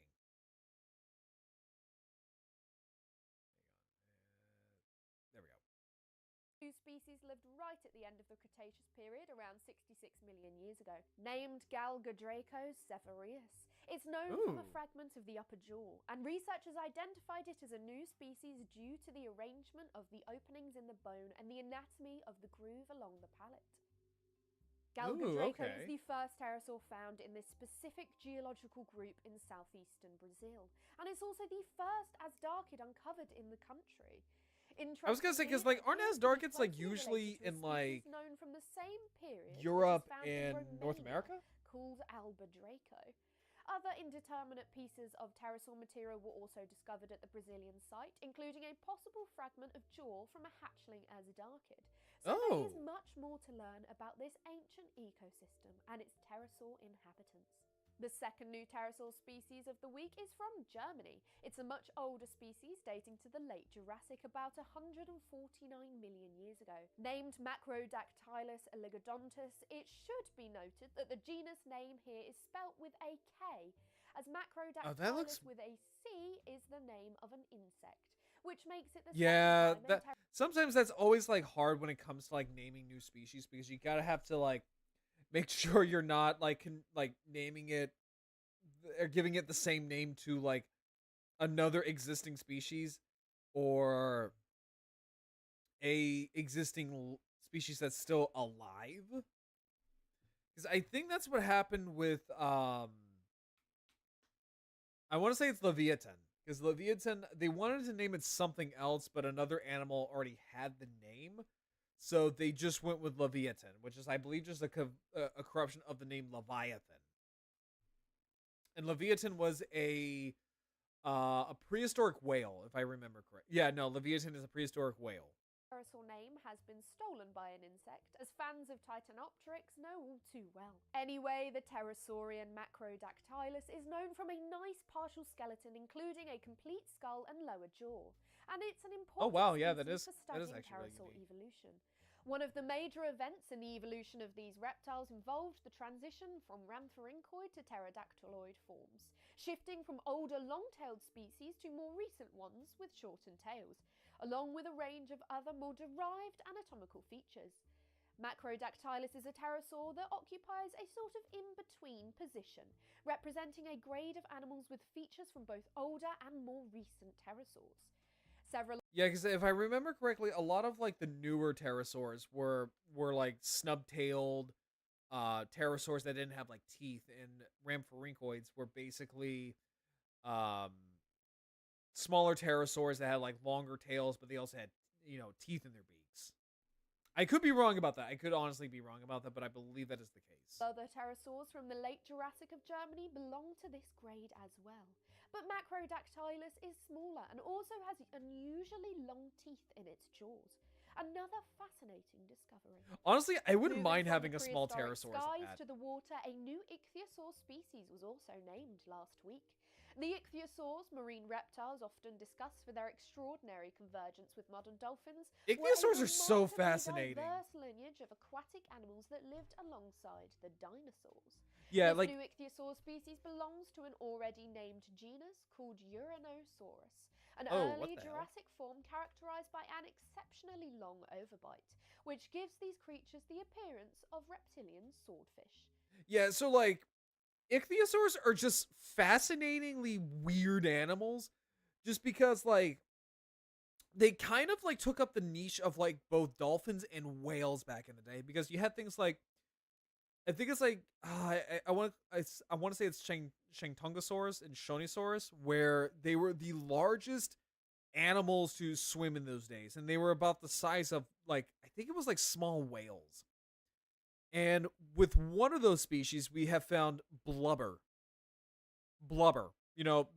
fat basically to keep them warm in colder environments. So that's really, really cool. It's all happening. That's fast. not cool. Like, you nervous about? I need to like figure out why my ad blocker does not. I need to figure out like why the fuck does my ad blocker just not want to pick these things up. Mystogornsis. The new species is the youngest example of the genus so far discovered, at approximately 180 million years old.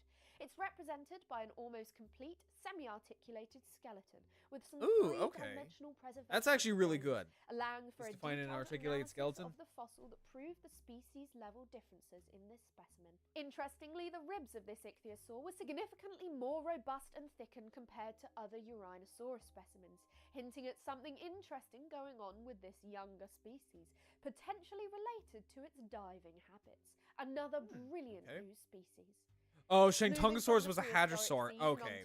Shastasaurus was an ichthyosaur. Okay. From the Cretaceous Thank you. period has also recently been named. This is Thicarasuchus xenodentes, discovered in southwest Montana in rocks dating to around 95 million years ago. It's known from a decent amount of the skeleton, including an almost complete skull. This particular individual was a juvenile at the time of death, measuring just a couple of feet in total length, or about 60 centimeters. Thicarasuchus is a member of the same group that includes all living crocs. Damn it. But unlike its modern relatives, this little meters. There we go. Thicarasuchus is a member of the same group that includes all living total length, or about so it looks like it ate plants. Just by looking at like the back teeth, it almost looks like it kind of eats plants. Like, that's really kind of interesting that it does have like clearly two separate types of teeth. Like, that's really interesting. In rocks dating yeah, no, I do too. Like, okay, crocodilian evolution is also really interesting just because of just how many different forms they took and what different niches they went. Was a juvenile at the time of or just like crocodilomorphs, just a couple of feet in total length, or about 60 centimeters. Crocodiliomorphs is a member of the same group that includes all living crocs. But unlike its modern relatives, this little reptile was much more terrestrial and probably fed on plants. Yeah, I was going to say. Animals. The croc has what is known as a heterodont tooth condition, meaning its teeth were specialized in different regions of its mouth, similar to human dentitions, but unlike modern crocs, which have broadly similar tooth shapes all along the... Yeah, I was going to say, because like it has like peg-like teeth towards the back. Because there's also things like the Heterodontosaurus that also, I think, has the same kind of setup as well. Also, thank you for the hydration. So it was well adapted for a diverse diet. Thicarasuchus also seems to have been preserved inside an ancient burrow, though it's not clear if it was living in there or just happened to get transported into one and buried. A very cute little prehistoric croc. For the last of the new prehistoric species named recently, we once again move from the land and back into the air as we welcome a new kind of prehistoric bird. Ooh! Called Campengornis anhuimwesi.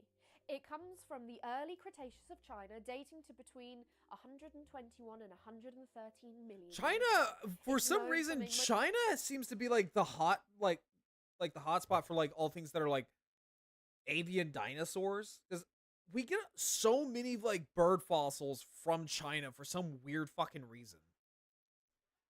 Like, it's really interesting. Mostly complete skeleton preserved on a slab and showing lots of lovely details on the bones. Incredibly, this little bird preserves the mashed up remains of fish bones within its abdominal cavity, presenting one of the oldest examples of a bird-eating fish. Campengornis I was going to say, so is a piscivore? To the group that includes all living bird species, and it's now the fourth instance of this evolutionary grade of bird to be preserved with fish remains inside them.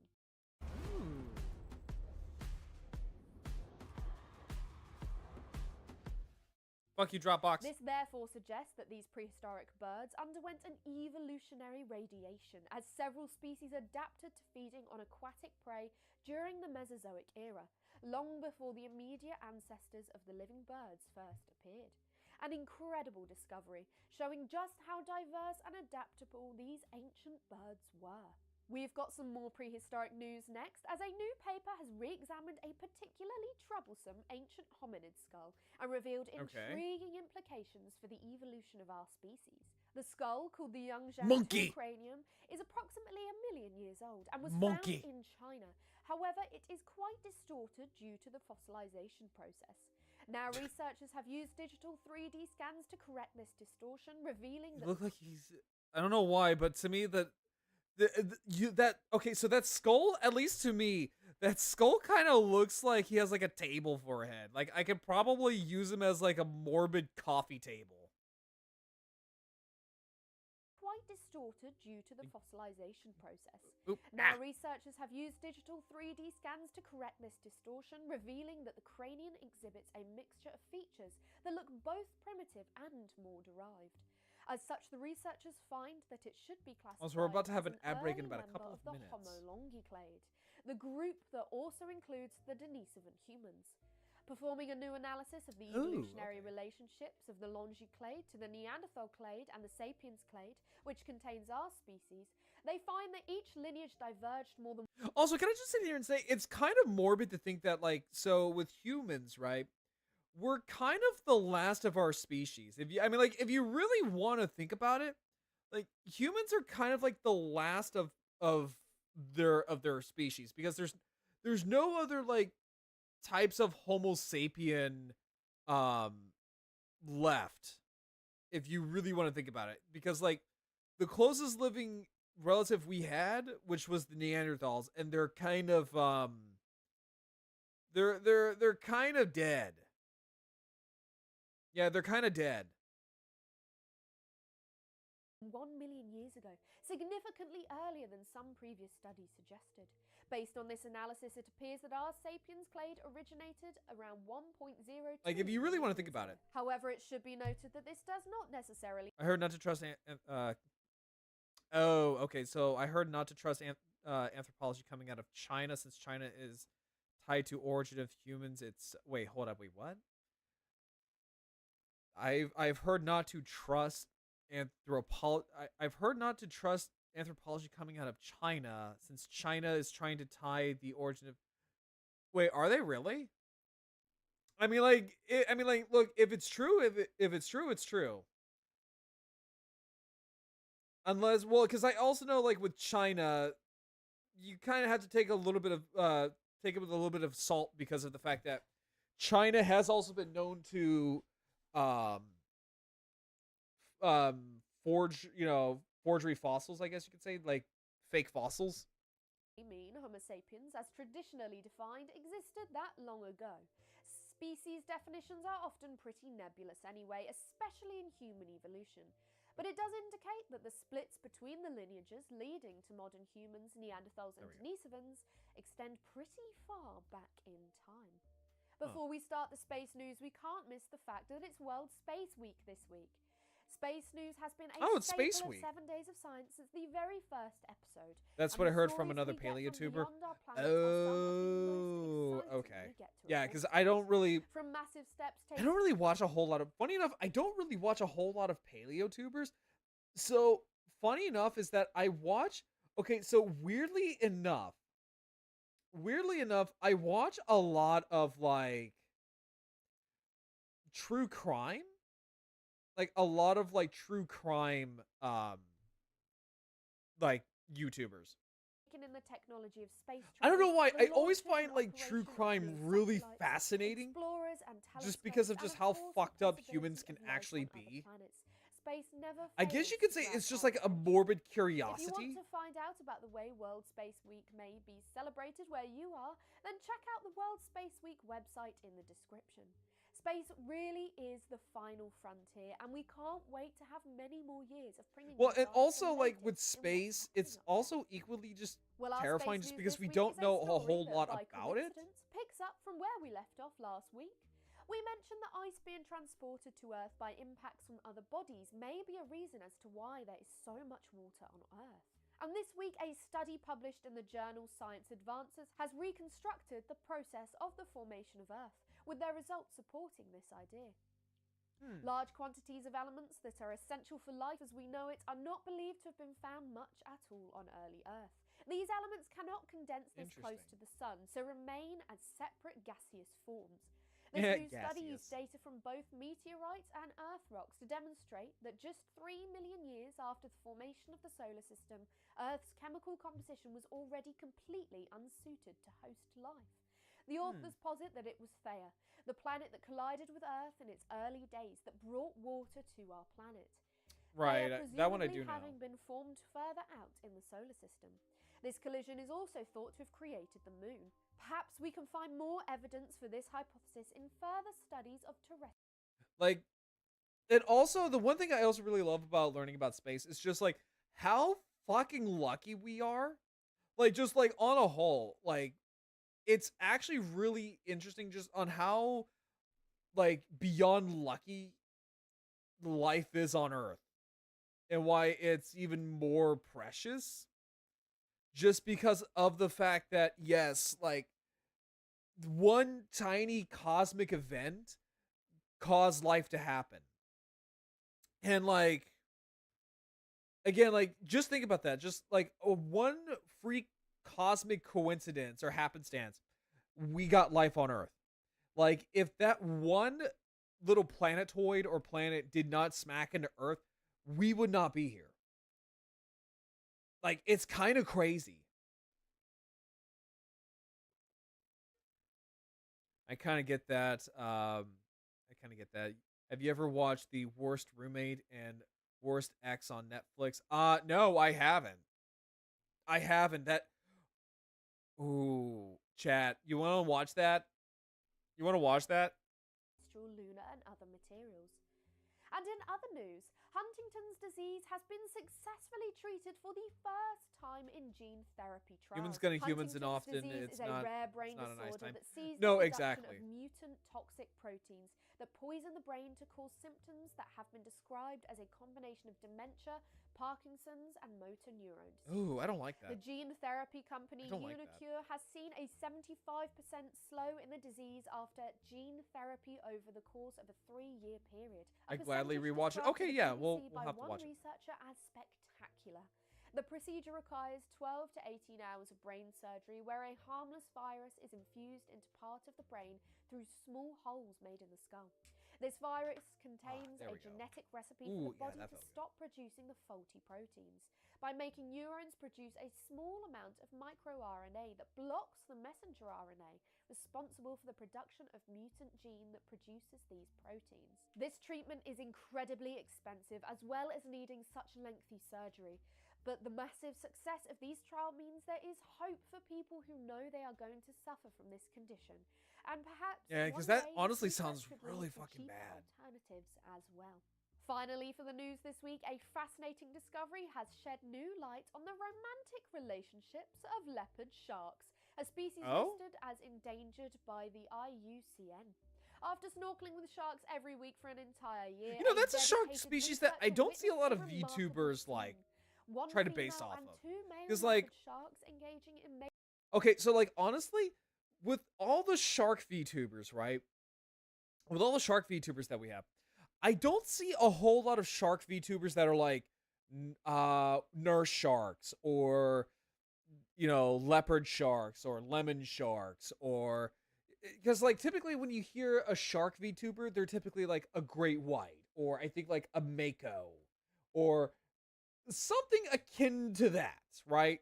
I really want to see a shark VTuber that's like a lemon shark, a hammerhead shark, a whale shark. Blue sharks are my favorite. Well, also hi Kathy, how you doing? Any dogfish VTubers? I don't think so. I wonder if they even exist. I don't know. I don't know. I really want to see that. Also, hang on. Let me give Kathy a shout out. Everyone, go follow one of my good friends, Cup of Kathy. She is a Carnotaurus VTuber. She is a sweetie. She is super adorable and she's super fun to watch. She's also super fun to call her a munchkin and call her a member of the Lollipop Guild.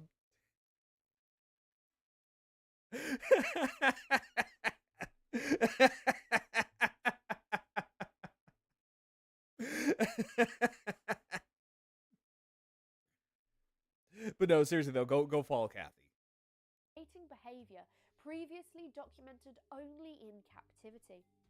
The researcher observed the trio for over a period of 90 minutes, which cumulated with both males copulating with the female, one after another. The first Ayo. encounter lasted 63 Damn. seconds. It's an and the underwater second, three-way. 47 seconds. Once finished, the female swam away, leaving both exhausted males lying immobile on the sea floor. This rare event, captured by a Boar Reef, a marine Yeah, reserve off the Kathy's a coast of New Carno. Caledonia in the Like, her South design is Pacific, so cute. I suggests the love site her may design. serve as a critical mating habitat. This rare glimpse into the intimate lives of leopard sharks underscores the importance of marine reserves and highlights the urgent need for further research to better I didn't even understand realize that their leopard sharks were reproductive endangered. ecology. These insights will be vital for developing effective conservation strategies to protect this endangered species. Yeah, I didn't realize they were endangered. Well, that's it for the news this week. I really hope you enjoyed learning about everything that's happened in these last 7 days of science. Be sure to email us at 7dos.stories@gmail.com if you'd have any Yeah, research also, you'd like guys, to see us Jackie cover, is also or a if you dino want to let VTuber. us She know is how an we can improve Allosaurus. the show. You can also follow 7 Days think of she's, like, Science one on of- Instagram and TikTok. If I remember, Jackie, I think you're like one of like 2 or 3 allos. No, 4. I think there's 4 Allosauruses. There is you. There's Tio. I mean, like, I guess we can lump Tio in there as well. So there's Tio. There's you. There is a. I think he's Taiwanese. I think he's either Chinese or Taiwanese. I'm gonna say he's Taiwanese. Anyway, so he's so the guy that I'm thinking about, he's also an Allosaurus, and he actually has an Allosaurus model. And then there is an Australian Dino VTuber, and he's also an Allosaurus. Yeah, no, like Jackie's very cozy. Like she is so comfy. Okay, so hang on, let me see here real quick. Okay, so let me take a look at this real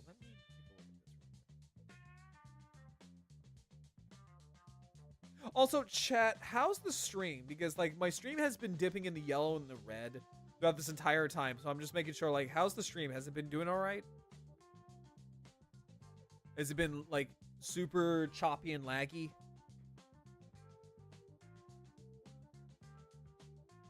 What was it? Hang on. What did Tori say it was called again? It was called. Also, sir. Never. Okay.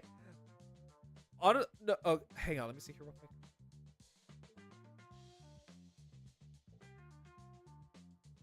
I did react to them. 5 Okay, so it's good. Okay.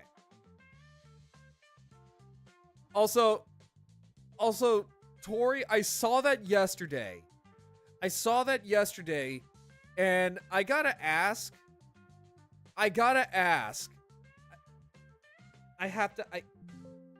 Maybe it's a European thing. And Kathy could probably help me out with this dude because she's also of the European type of dino. Hang on. Maybe Kathy can help me out with this too because she too is a European dino of some variety. I have to know. Right, I have to know. Give me a second here. What the fuck is this? What ungodly, horrifying shit is this? What am I looking at? Why is this? I mean, like, it's a Eastern European thing. Is it? Because this looks horrifying.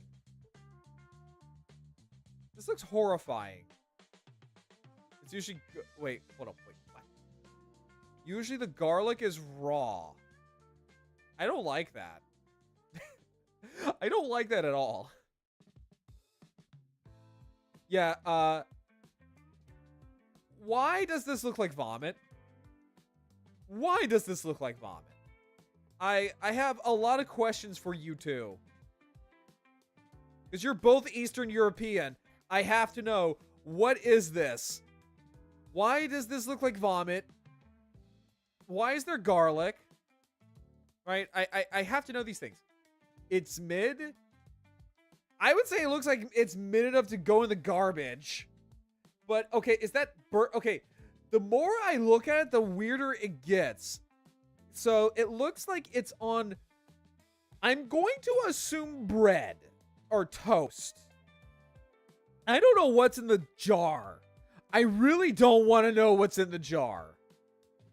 But we have garlic and onion, and I'm going to what is assumed is either grits or baby food. Or both. It could be both.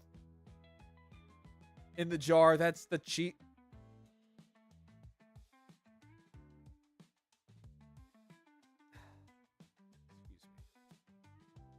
Excuse me. Pardon me. Fucking out of here. I'm out of here. That looks gross. That looks disgusting.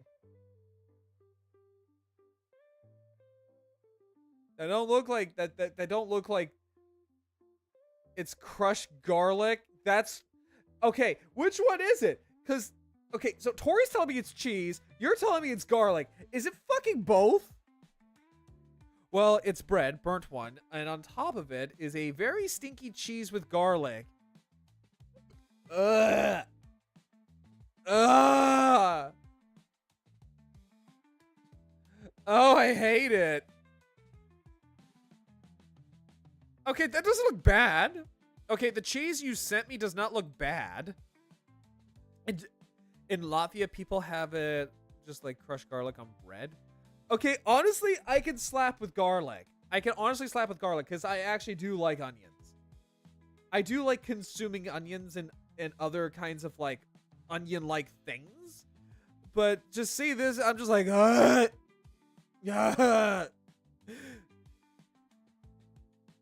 This cheese is like, it's very stinky, and when you let it rest for like 2 weeks in a jar, it gets liquid and smell. Why? Why do people eat this?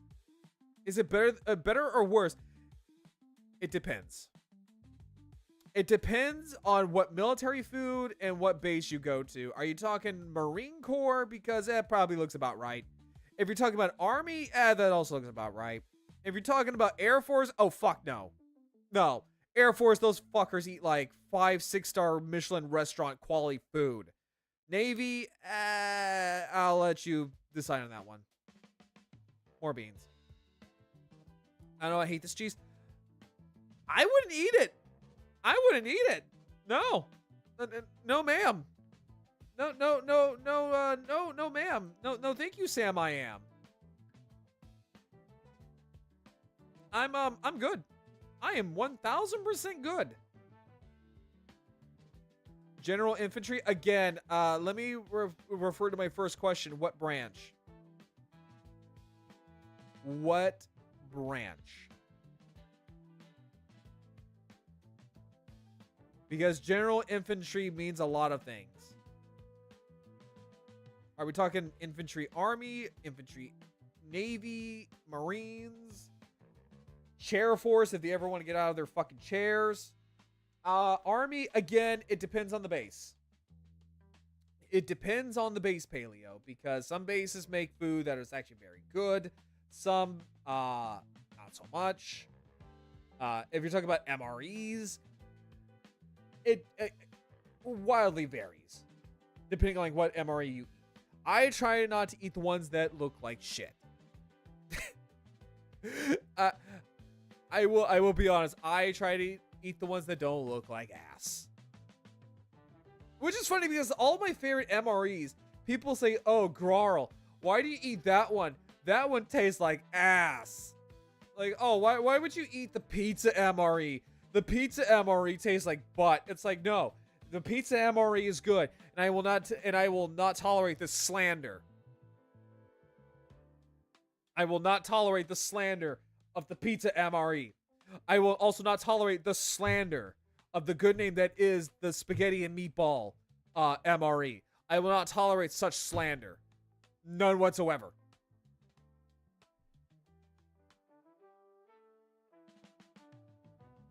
I will not tolerate such things.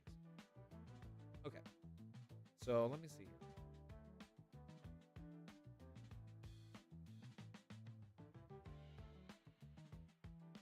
Let's see. So the thing that you recommended, Tori. Let me see.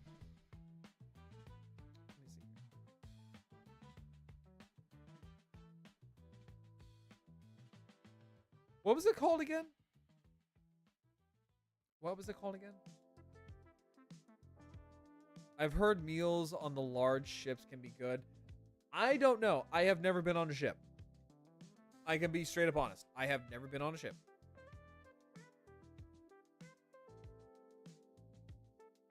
I wish I could stay longer. Oh yeah, no, like go get some sleep.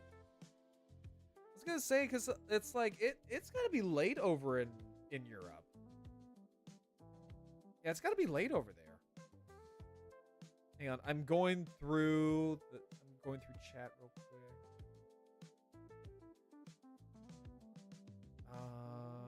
What did Tori say it was called? The worst roommate. The worst. Let's see here.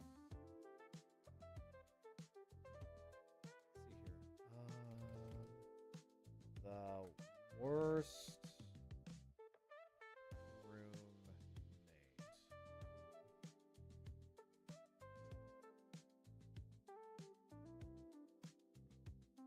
Oh, okay. So it's like on Netflix. Oh, okay. Okay. Well, that sucks.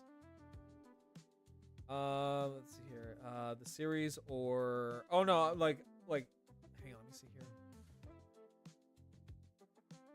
What if I did? Hang on, let me see here. Yeah, thank you, Jackie, and also before you go, everyone go follow Jackie. Now, let me give her a shout out again. Everyone go follow her. Let's see here. I have Netflix and I can stream it if you want. Nah, it's fine. It's fine.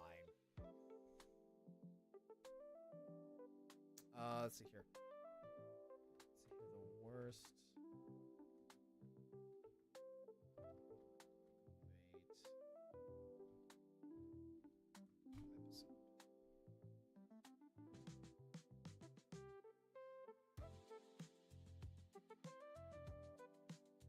Yeah, because I don't know if we can actually watch it on Twitch.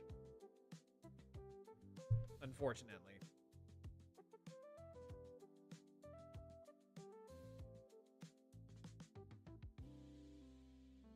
Hang on, let me see here. Let me see here. Let's do worst roommate stories. Yeah, I don't think we can, unfortunately.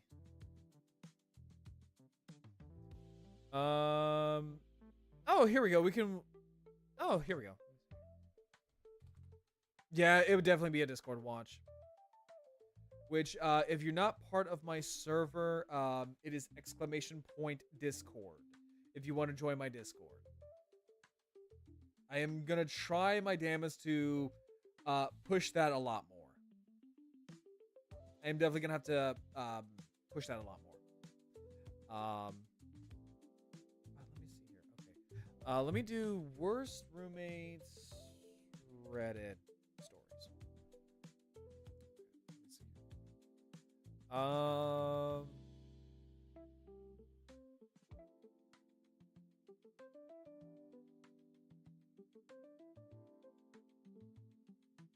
Oh, here we go. Here we go. This should be good. Okay, here we go. This should be good. Okay.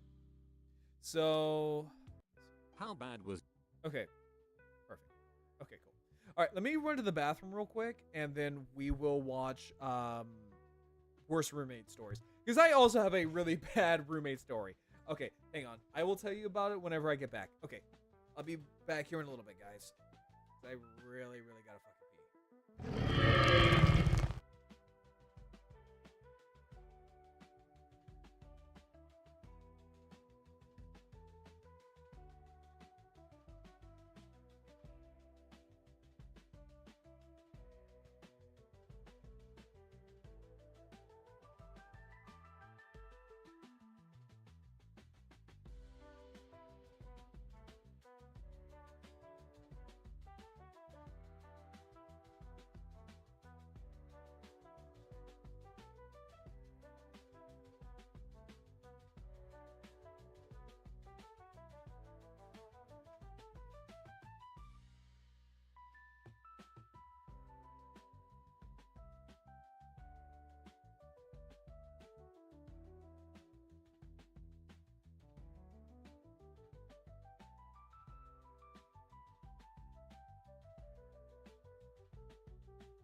Okay. Also, while I was taking a piss, I kind of want to do something to a friend. Because if... Hang on real quick. Hang on real quick. Let me see here.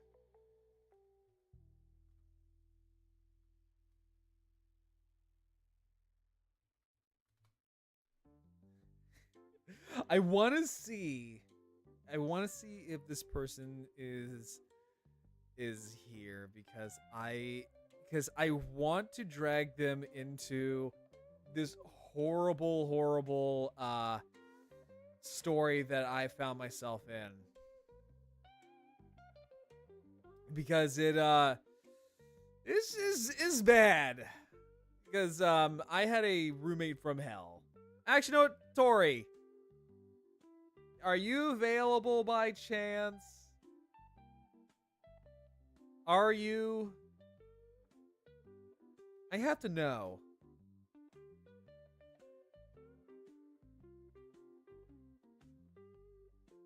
Okay.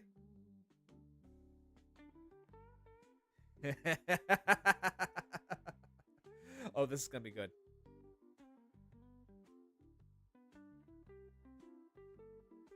Oh, this is gonna be good.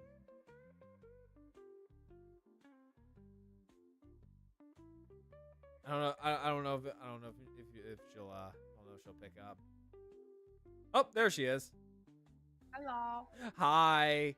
Okay, so I brought you on here because we're gonna watch stuff about horrible roommates. Mm-hmm. But also, I want to tell you about my horrible roommate situation because, like, if Chad's gonna suffer, you gotta suffer too. Nice. So, It's gonna be interesting. have you ever had a roommate before? Yes. Okay. Like twice. So then I got a roommate from hell story for you. So back in, like, I want to say 2014. About 2014, I lived with a friend of mine. We're going to call him Confetti. Well, there's a reason why I call him Confetti. Because the guy, well, first of all, how familiar are you with the American Civil War? Not much. Okay. Do you know about the Union and the Confederacy? Okay. So basically, to put it short, is that the Confederacy believed in owning slaves. Oh shit. Yeah. People of color were enslaved by people in the South. Anyway, I call him Confetti because he always wore a Confederate hat. I don't know why. He never explained, but he always wore like a Confederate hat. What the heck? Yeah, no, and this is part of it, and it wasn't like part of a costume or anything. This was part of his like everyday attire. And so the fashion sense doesn't stop at the Confederate hat. So he also wore a white shirt, just a white t-shirt, and like a Hawaiian shirt. So Nice. I want you to like paint a picture. It's almost like, okay, so it's almost as if someone wearing we'll say a Gestapo hat, right? Mm-hmm. Like an SS hat, right? Yeah. Okay. So it's like someone wearing an SS hat with like say a Hawaiian shirt. Like the total difference is fucking weird, right? Yeah. Okay, also hi Spino, how you doing? Hi. So this guy would chomp on cinnamon sticks like cigars. What the fuck? I shit you not. I shit you not. This guy would chomp on and carry a cinnamon stick in his mouth like a cigar, and would hold it like a Why the cigar. fuck? Why does he sound like he's made up? What the fuck? No, and I kid you not. This guy was real. This guy is real. I don't know if he does it anymore, but like, no, like, Confetti would actually just sit there, and he wasn't even a smoker. He was not a smoker. He just Maybe liked he wanted it. to look like one. I guess he did, and he tried to talk like. So the best way I can describe it is that his verbal cadence was like a guy trying to sound cool while also being the biggest neckbeard on the planet. And he was also my like foot in the door when it came to like radio work. So this guy, so we became roommates because I needed a job back in the day. So back in like 2013, 2014, I needed a job. And he was so he worked as a metal bender. So he bent copper parts for air conditioning units. So basically he was offering me a job. He was like, "Hey, Grarl, my family are willing to, offer you a job full time," because I was working part time. And at the time they were like, "Oh yeah, we will pay you." I think it was like they wanted to pay me, I think like either $13 or $16 an hour. Which at the time I was like, "Oh hot damn, that's a lot of money." And also I just want to sit here and just say this and cry about it. It's like, my God, back in the day that was considered above minimum wage. And $13, $16 an hour now is fucking chump change. I just want to sit here and just think about that and cry. In my country, we have like $8 an hour, like average. Oh wow. Now. Oh my God. So like 30, a lot. I was gonna say this. No, suddenly that doesn't sound so bad. So with the roommate situation, he was like, "So in order for you to work for us full time, you have to room with me and my brother." Oh shit. Here's where it goes from like okay to hell. So I go to his house, and it's like, I guess you could say like it's like an apartment or a duplex. Basically you guys can't see because I'm talking with my hands, but he lived on the top floor of the house. And then there was a living unit down below. Apparently, it was owned by their parents. Both him and his brother, they live there. They pay their parents, and they get to live in that house, right? Mm-hmm. And it was an absolute fucking squalor. Oh, boy. Like, vines were growing over the walkway. I mean, granted, it looked kind of nice. I'm not gonna lie. Like, kind of like a nice little flora thing going on. But anyway, so my foot fell through the stair, one of the stairs, Oh shit! Like because it wooden was so stairs? rotted. Yeah, because I lived in Florida Oh, at the time, shit. and high humidity and old wood that no one really gave a shit about. You can see where the stuff is gonna rot.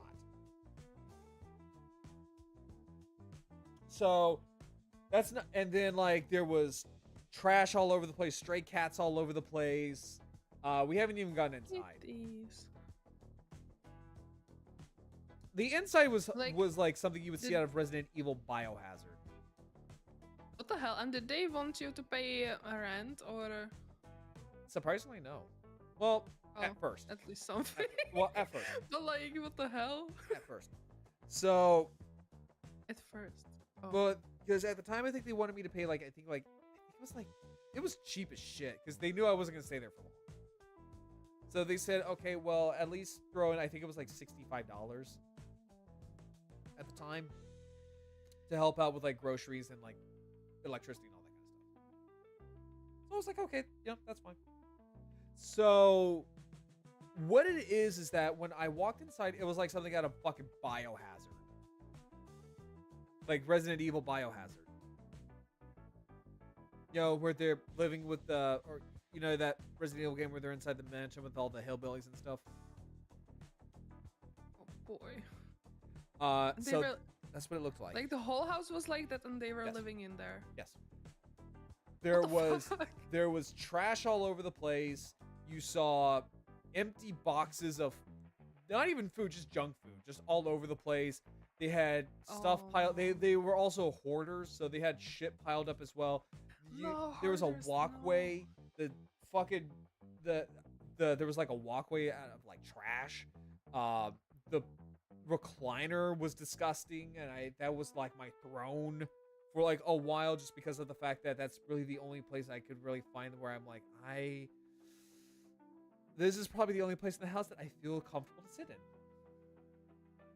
And I would so be so scared. Like there would be mice and rats and shit. well, that's right. I haven't even got to that part yet. Oh no, no. So their fridge was almost black.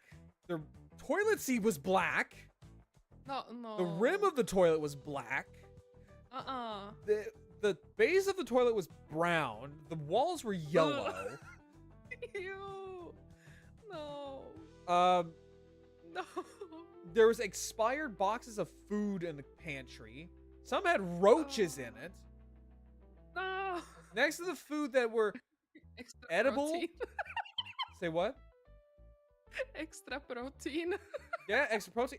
I haven't even gotten to like my living condition. So Oh boy. I had to sleep in Confetti's room with confetti because he had a futon, and there was no other place where I could sleep. So me and Confetti had to share a room. And so what It happened? smelled like cinnamon. No, it smelled like ass. Oh, it smelled straight up like I pray to Jesus it smelled like cinnamon. I'm not even a religious man.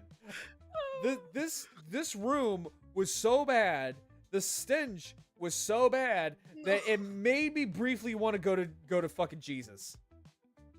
No. I kid you not. And I'm not even a Christian. I don't even believe in that kind of stuff. Not it's fine for those who do, but I'm just saying I'm not. But anyway, it was so bad it made me want to go to Jesus. I kid you not. And then my futon. Oh boy. Oh, we haven't even gone to the futon, but so Confetti's room was just as bad. There were things like there were boxes of like figures, like like collectibles and stuff like that all over the floor.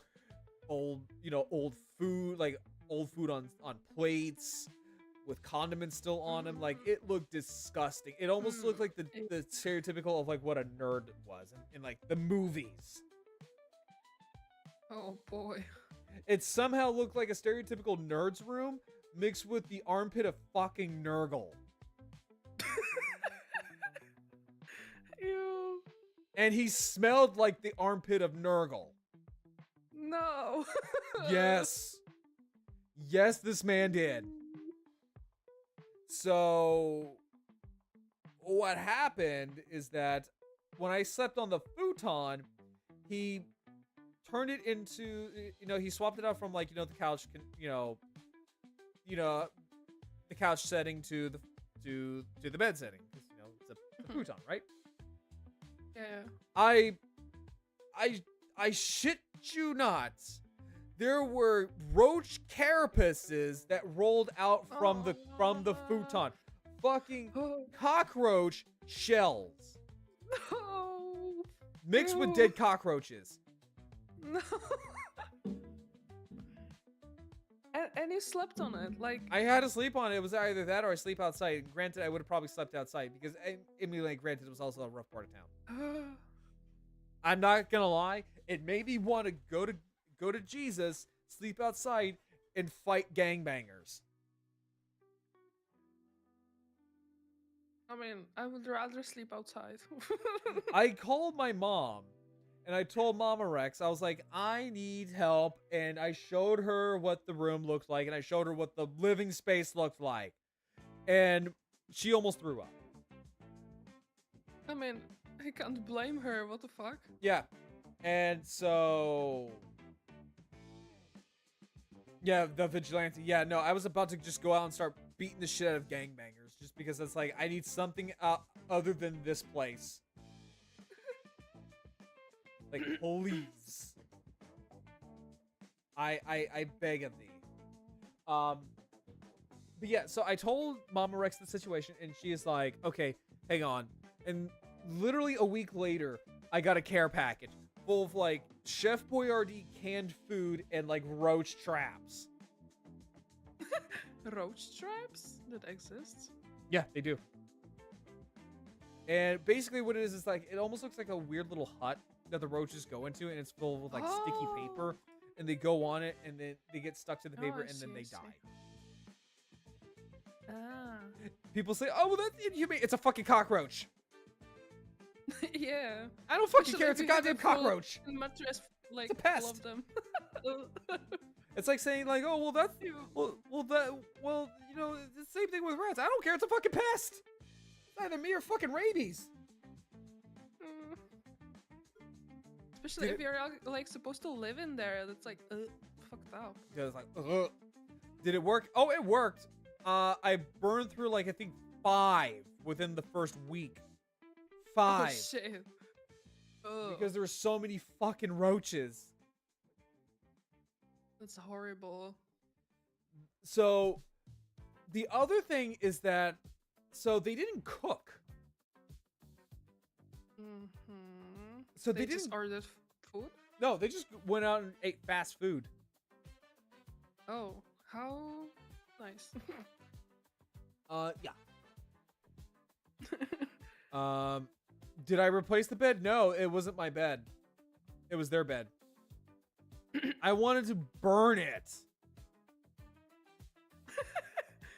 I would probably burn it and say it was an accident. I would have delivered Vulcan's hot fucking fury and grabbed the nearest flamer and deliver a sweet, sweet dose of promethium. Like the whole fucking house probably needed that. But like, Yes.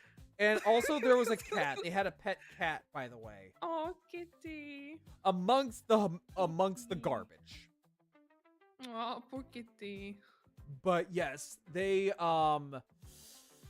ate fast food all the time. So Confetti and Union is what I'm gonna call his brother, Union, because Confederacy and Union. So Union wouldn't shut up about Sideshow collectible hot toys. They are very expensive toys. Usually they range anywhere from like $100 to like $300. Mm-hmm. And it kind of got me wanting to get some Hot Toys. I'm not gonna lie, I actually got an Iron Man Hot Toy because of that. But anyway, but with that being said, yeah, that was what it was like living with them. Working with them is a whole nother animal. Let me ask you, you want to know what their working For how long condition did was you like? live there?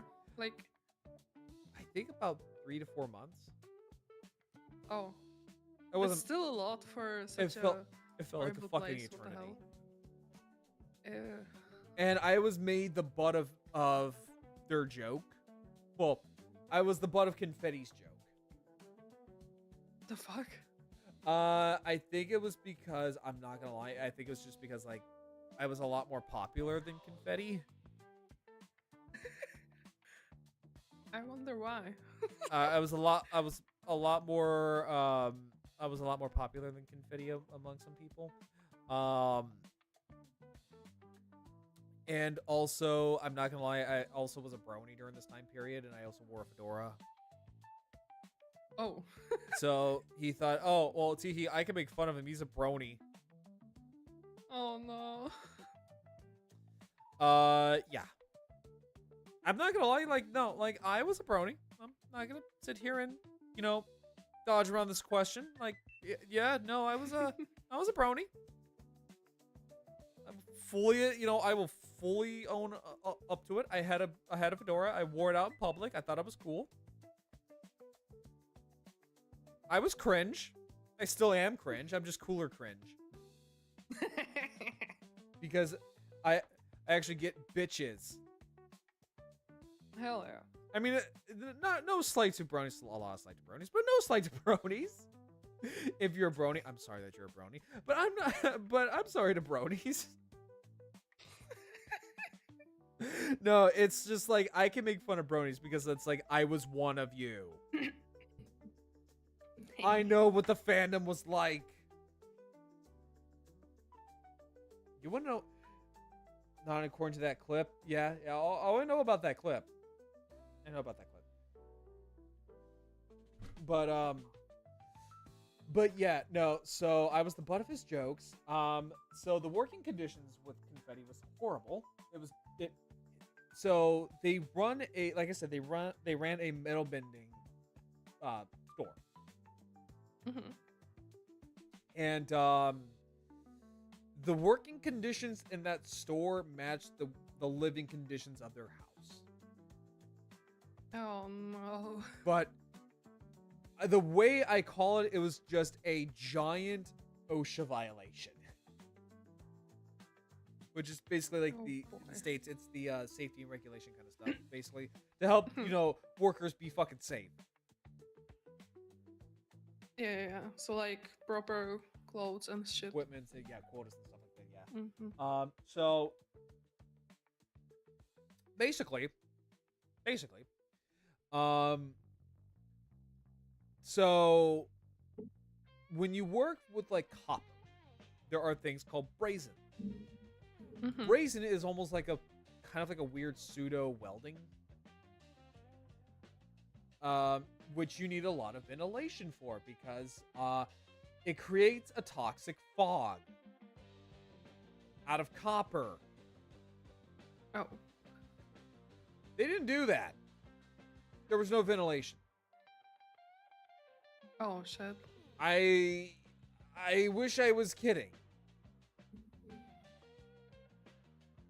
So I mean, I guess they were just used to it, and they were like, none of them wore. And the thing is, like, none of them wore rebreathers or masks. what the hell? I wish I was kidding you. None of them wore masks. Are they Or still alive? or gloves. Whoa. Oh, I take it back. They wore gloves, just one glove on one hand. The hand that's One? touching the copper part. It's like, oh, well, that makes it so much better. But Mhm. but yeah, so basically, they they worked in an environment where it was closed off, no air ventilation, and the brazers would basically whip up a toxic copper fog that you can get copper poisoning. I had a mild case of copper poisoning, by the way, by the end of all of this. By the end of this tenure over at their little business. Damn. And they also did the stuff with leaking oxygen tanks. What the hell? Yeah. And then on the floor, oh, the floor was even worse. You want to know how? How?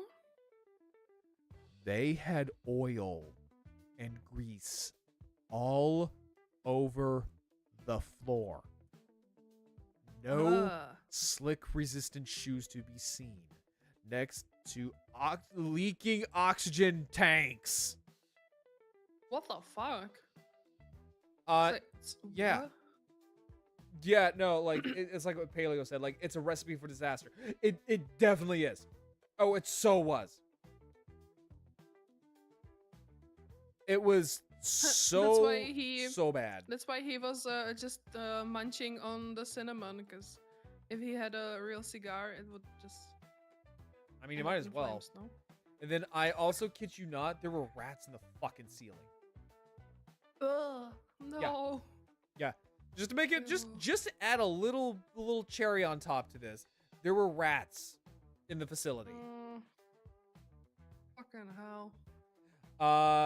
I'm surprised their business didn't blow up. I'm actually surprised I made it out and I didn't die.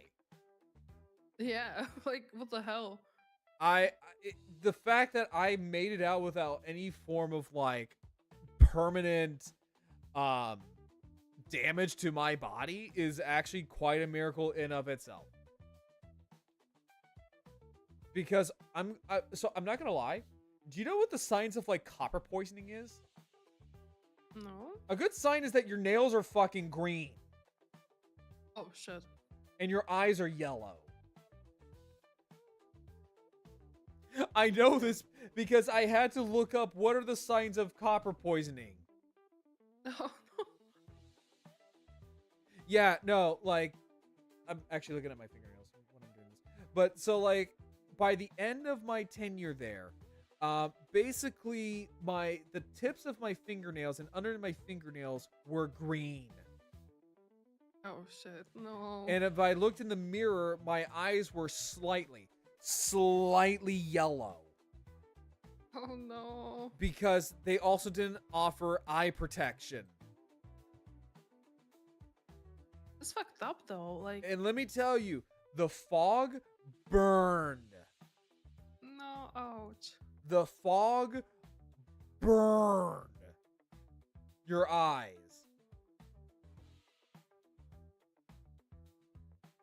If I wasn't eating fast food, I ate Chef Boyardee, like canned Chef Boyardee, cold. Because I didn't want to use their fucking microwaves because I was afraid I was going to get blown up or I was going to have a cockroach in it. Ugh. Ew. So it's fucking crazy. Like, it's kind of impressive that you stayed there for such a long time, though. I needed the money. Like, what?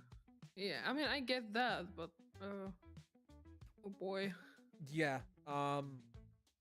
So basically what happened was that I ate Chef Boyardee out of the can cold for 4 months. And after all of this, to this day, I cannot eat Chef Boyardee. Can't blame you. I'm not gonna lie. After all of that, I'm not gonna lie to you. I would rather starve. That's understandable, though. Even if I was on my deathbed, I will not. I will not eat it. I will not touch it.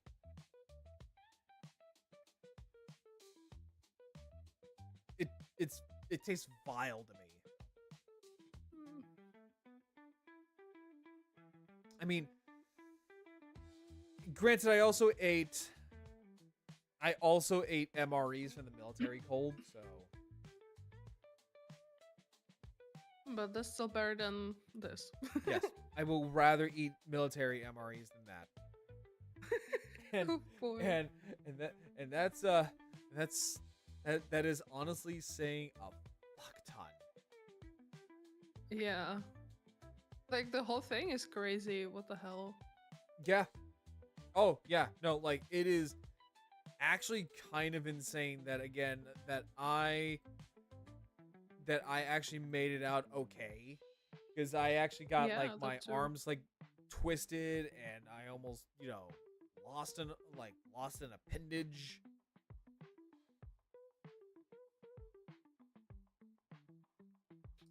It's fucking wild. The only other time I was a roommate, it actually ended out pretty well.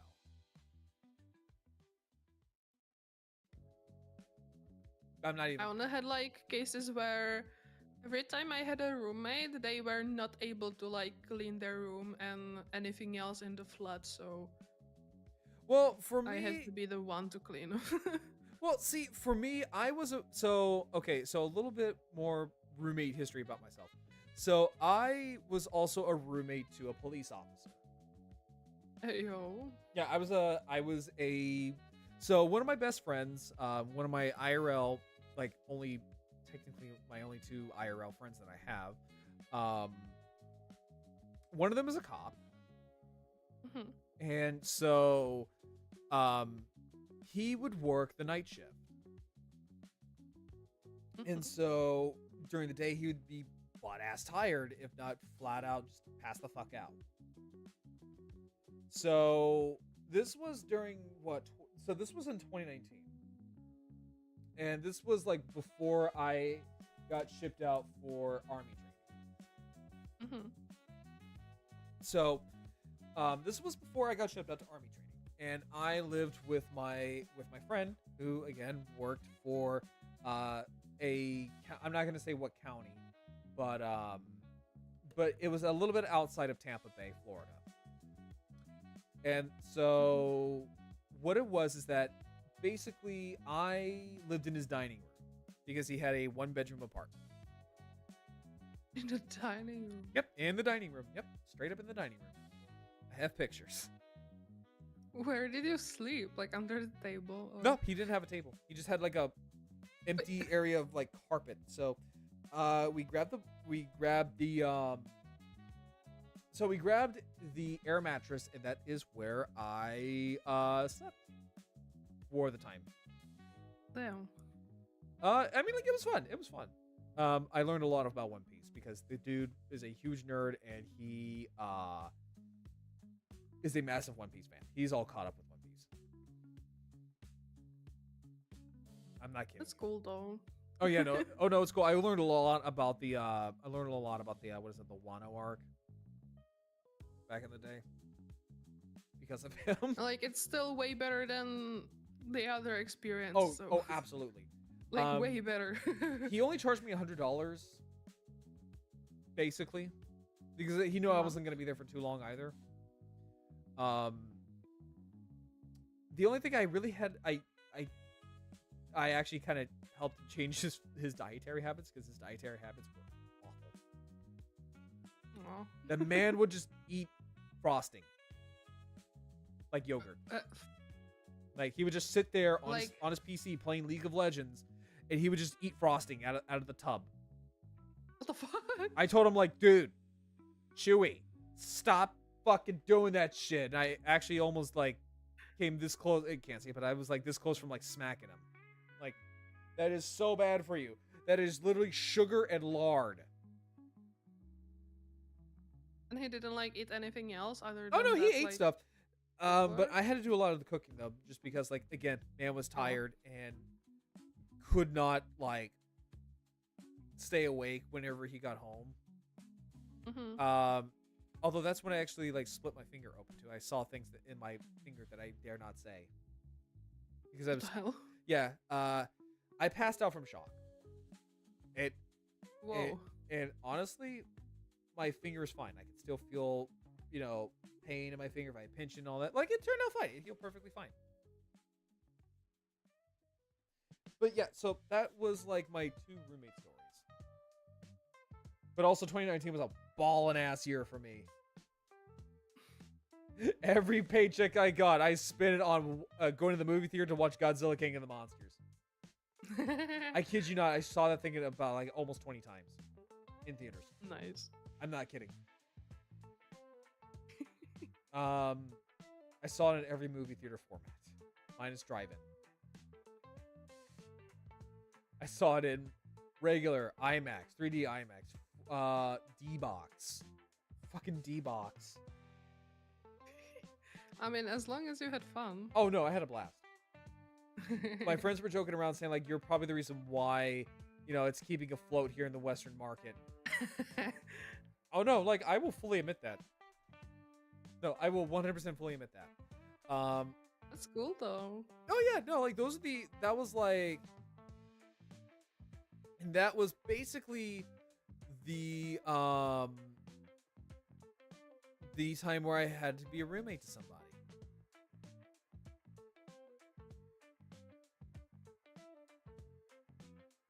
That's all I got. I don't know if you want to still stay in the call or not, but like, no, that's pretty much all I have. Like, I cannot compare my roommates to this because, like, the worst one I had, that was when I tried to go to college, and oof, like we shared a room there, and we knew each other for years, but only like we texted on the internet only. But we were Okay. friends and artists, so we were like, hey, let's like live together when we go to uni. So I was like, yeah, let's go, let's do that. We know each other, it's fine. See, that was your mistake. Except I didn't know that he didn't know how to clean anything. See, and like- that, my dear friend, is how you made your mistake. Yeah. Because like every time I had to clean everything, and if I told them to clean it, they would do just part of it and leave it. And then after like a few months, their mom came in to clean their part of the room, and I was like, dude. Ooh, wait, I just thought Why? of something. I just thought of something. Uh-huh. Sorry, I just thought of something with my Steam Deck. Oh. I'm just gonna do that. But no, like that's. But see, this is where I say like, hang on, where is it? The little guy here. But no, see, this is where I say like, if you're going to be roommates with somebody, we'll call this. Sorry, I'm just like Yeah, you still. need to like I'm still, know like, them at least a little in a real life and know like where they lived before and shit if you really want to live with someone. Well, and the now I thing, know that, but before I was young, I didn't know shit. well, the thing is I was that just if like, you, have fun. well, if you're gonna be roommates with somebody, don't let it be your friend. Do not room with your friends. For all that is holy, do not room with your friends. Then you find out. Yeah, then you kind of figure out like who your friends really are. Take it from two people who have now roomed with two friends. Like just don't do it. Just Yeah. don't do it. And since then, I kind of avoided having roommates, so yeah. Honestly, I really don't blame you on that one. I'll be honest.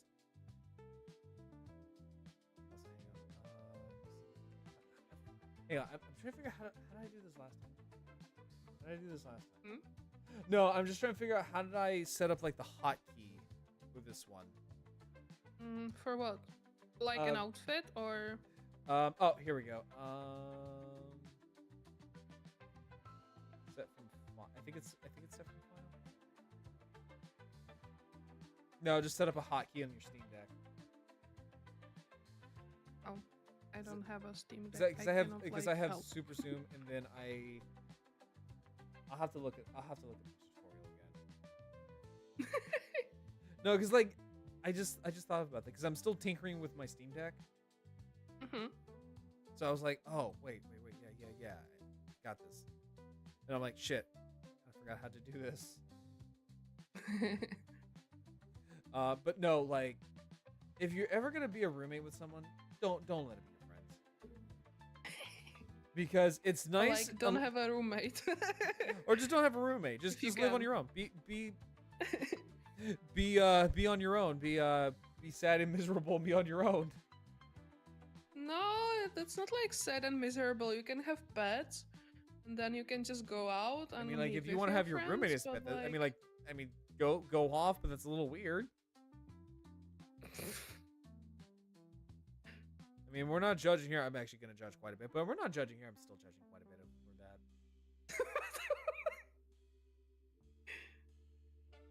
It's like, I mean, like, hey, it's current year. It's 2025. Seriously, what the fuck is wrong with you? Just saying. But no. Hang on. Let me set up worst roommate, because this is pretty much going to be the end of the night. Let's round it home with horrible roommate stories, because this was your idea. Yeah, but like the series is quite fun. There's like a granny who had like at least 10 corpses in her little garden. Sweet fucking Jesus. She was like, it's like I think the first episode of the series, and she was pretending to be like helping homeless people and elderly killed them? people. And yeah, then she kinda get rid of them and like buried them in the little garden. Oh my god. But she like still pretended that they are alive so she could have their money. Oh, so she And then she donated it to charity to look like she's very like nice and caring and shit. Oh, so she kind of did like the whole weekends at Bernie's kind of thing, Yeah. where she killed somebody or the person died and walk around with their fucking corpse, trying to pretend like nothing's happening and go to the bank with said corpse. Mhm. God, that's fucked up. No, so what we're gonna be watching. Also, welcome back from everyone who was in ad break jail. Sadly, you probably all missed like the amazing, wonderful story that I just told. No, I'm not gonna say it again. Watch the VOD. But what we're gonna be doing is that we're gonna be listening to Reddit stories on how bad was your roommate. Oh hell yeah. I love Reddit stories. It's gonna be spicy. I also, okay, so this is gonna be a little bit spicy, but I also really like the green text stories on like 4chan. Oh boy. Have you never heard of the green text stories? No.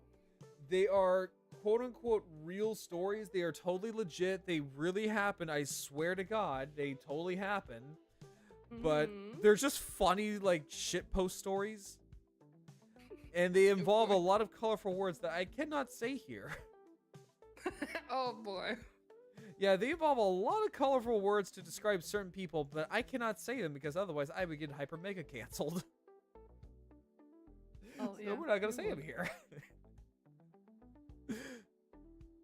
But here we're gonna watch this wonderful little thing about how bad is your roommate. Luckily for me, I don't have a roommate anymore. I now live with my parents. I am the official I am basically the stereotypical neckbeard. To be fair, I mean, better than my lease was a up, so I said roommate. fuck it. Oh. Yeah, so I was like, fuck It's it. gonna be okay with your internet. Say what? It's gonna be okay. Like you said, your stream was dropping a little before, so Yeah, my stream like throughout the night was like dropping into the red, but like everything apparently everyone said like it was fine. yeah, it was. Yeah, it's like my stream was like, oh well, dropped frames. You're now in the red. Oh, you're in the yellow. Now you're in the red. I'm like, oh, that's not good. Maybe it's the Twitch servers though, because sometimes it just goes to shit. I think it's Depends just what OBS. server it connects you to. Hmm. I swear it's OBS. Oh, did you Did you like update it recently? Yeah, I did. Yeah. Yeah, maybe that's why. Well, yeah, Sometimes happens. because like OBS is so fucking like shitty when it comes to their updates. Yep. I hate it. Yep, yep. All right, let's 3, 2, 1, go. Was your roommate? The worst roommate I had was sophomore year of college. He was randomly assigned after I had been given a double with no roommate. I hate that. At first Like he when they're seemed assigned to fine, you. but it got worse and creepier throughout No. the year. The first problem was that he was afraid of showering in our sweet shower. Oh, He would no. wait until he went home on the weekends Oh. to shower. Couple this with the fact that he wasn't the smallest person and that he wore the same black sweatpants and black Oh. sweatshirt every day, and you can see why this would be a problem.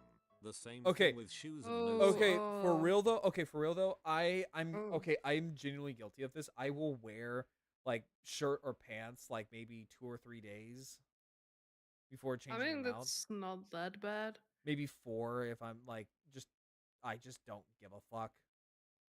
It's worse when you like don't take a shower and then you wear it the whole time. Oh yeah, no. Oh no, definitely. Like okay, so I either shower. Okay, so like when it comes to like my cleanliness, I either shower like every day or every other day because I heard like if you shower every single day, it actually like wears out the oils in your skin and it makes it worse.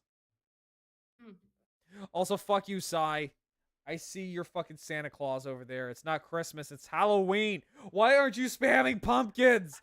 Why aren't you spamming pumpkins? Why do you come up here and spam fucking Santa Claus? Because Christmas. I So- thought you would be all down with fucking pumpkins. Okay, 3 months. Ho ho ho, For yeah, ho ho. Christmas. Wait, hold up. I can do this now. I can do this now because while I was out, I also got a new emo. So you know what? Ho ho this. Oh boy. Here I can- goes the grab. I love the pants grab emote.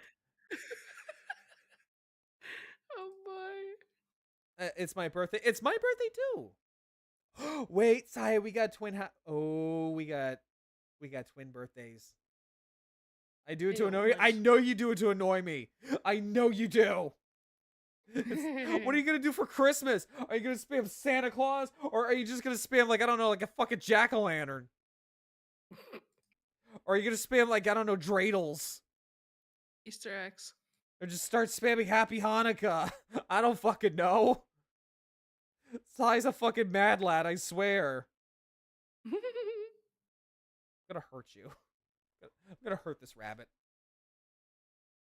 I swear to God, I'm gonna take him to the fucking pawn shop.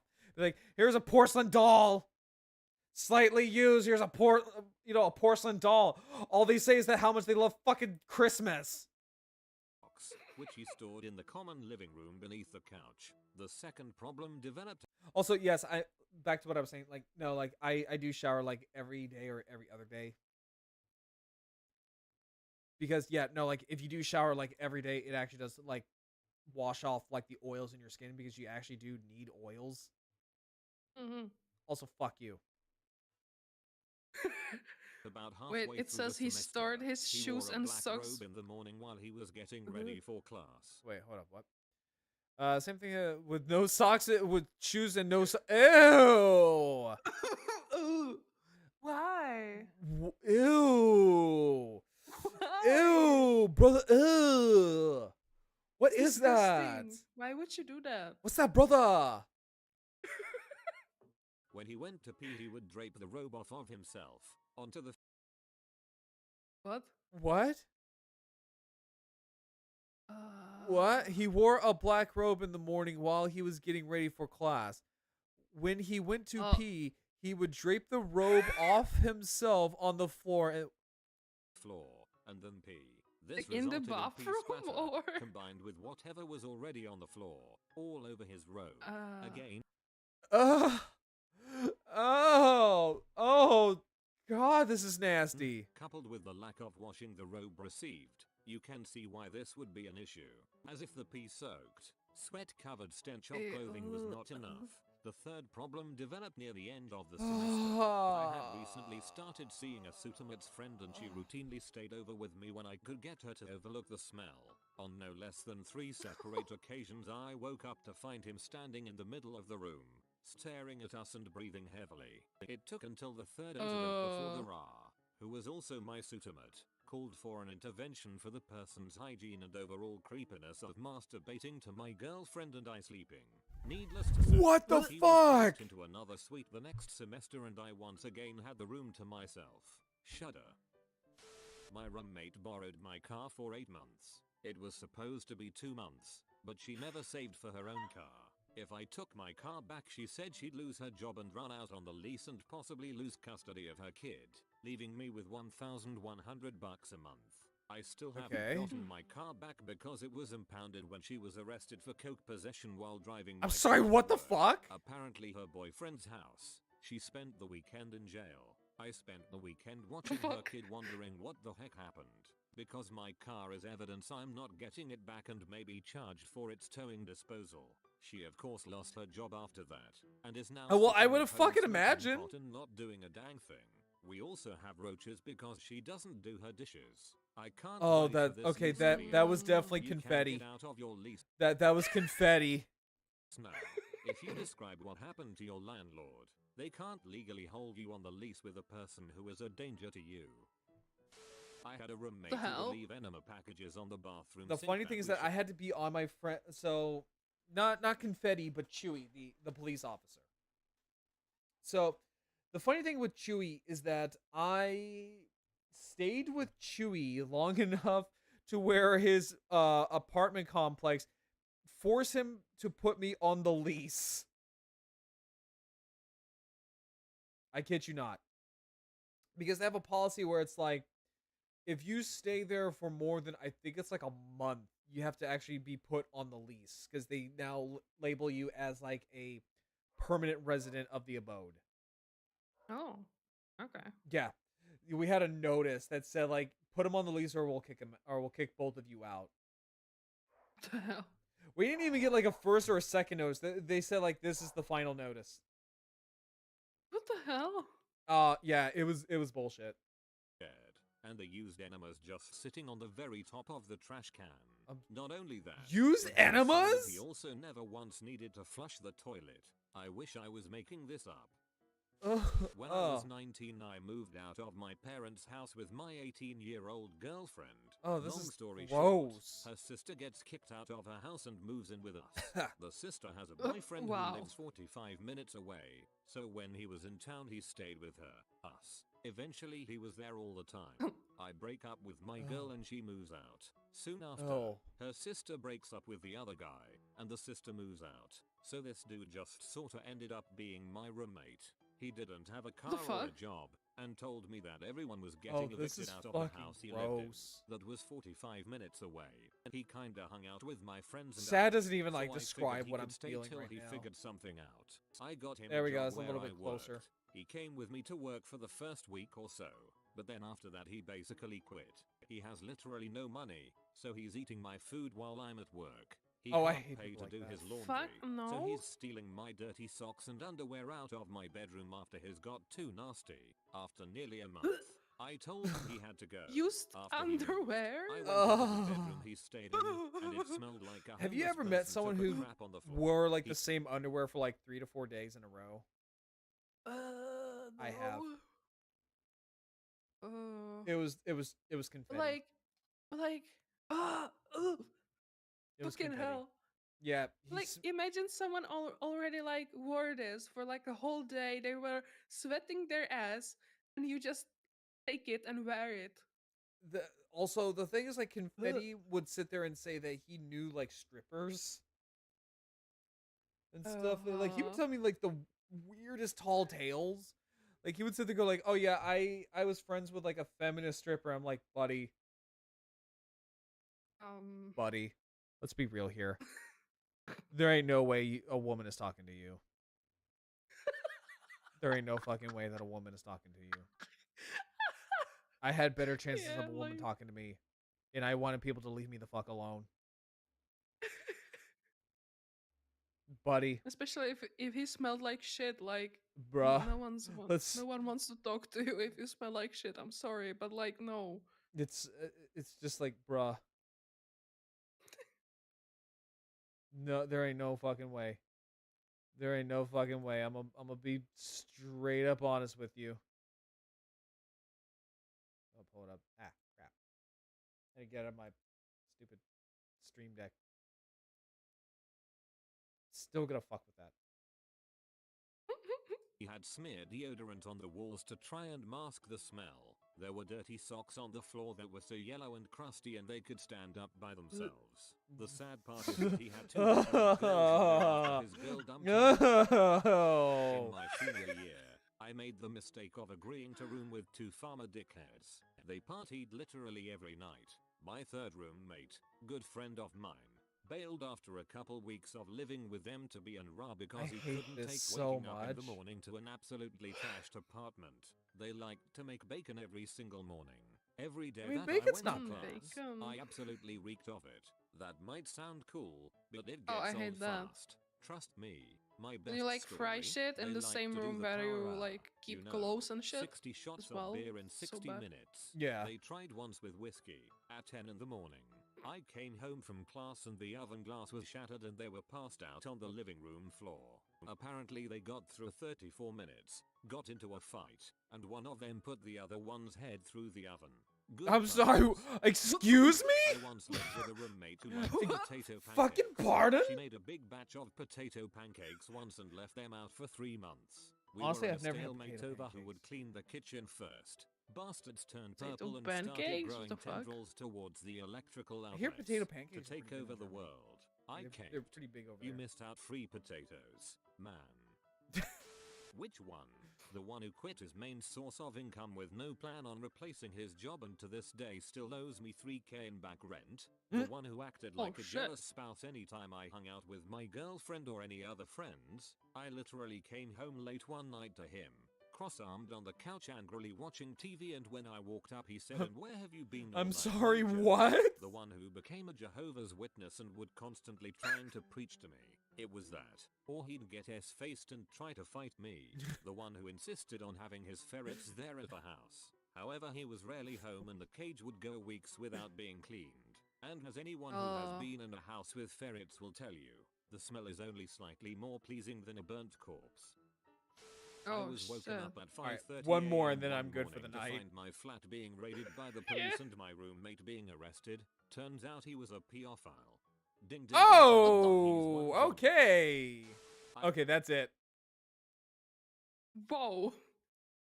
Bruh. What the fuck? Fucking bruh. That's crazy. Yeah, well, that's a good place to lead it off for the night. Because I am hungry and I need to eat food. I haven't eaten dinner yet. Get some dinner. I will. Like, we will continue watching this, like, next week. Because also, I'm going to make a slight little addendum to my schedule. So, I have something that is that I need to go to on Saturday. So stream on Saturday will be canceled. Just because I forgot that I had some other plans. And then my friend is like, "Hey, homie, you still know that we still got to go to this one thing this weekend, right?" And I'm like, "Fuck." So, yeah. But I mean, honestly, I was honestly gonna play fucking Neopets. Neopets. Yeah, Neopets. The early 2000s, like, virtual pet kind of thing. Oh, this thing. Where I'm literally named after a Neopet. I'm literally named after the Grarl. Yeah, so for those who don't know, Grarls are a type of T-Rex Neopet. And their whole philosophy is that my arms may be tiny, but my hands are rated E for everyone. Mm-hmm. Grarls like to fight and they like to eat. And they small. No, they're big. Apparently they're one of the bigger Neopets. still small. So, yeah, I'm the one that's like 6 fucking feet tall. So what are you talking about? Average height is 100 centimeters. I don't know what centimeters is. What is centimeters in fucking freedom language? 100 centimeters of feet. Let me see here. Convert centimeters to feet. So let's do 100 centimeters. So that's what it'd be about. Oh, it's about 3 feet. Oh yeah, they are fucking short. What the hell? The actual flying fuck. I mean, to be fair, growls are part of a Neopet, and Neopets, I'm gonna be real with you, they're not that big. Yeah, small. They are small, just like you. They're fucking tiny, like you little short ass. I ought to put you in a fucking jar and eat you. Is what I would like to do. No. No. Yes, fuck yes, actually. Oh boy, you are being punished. You call this a punishment? In chat. Get on my level about being punished.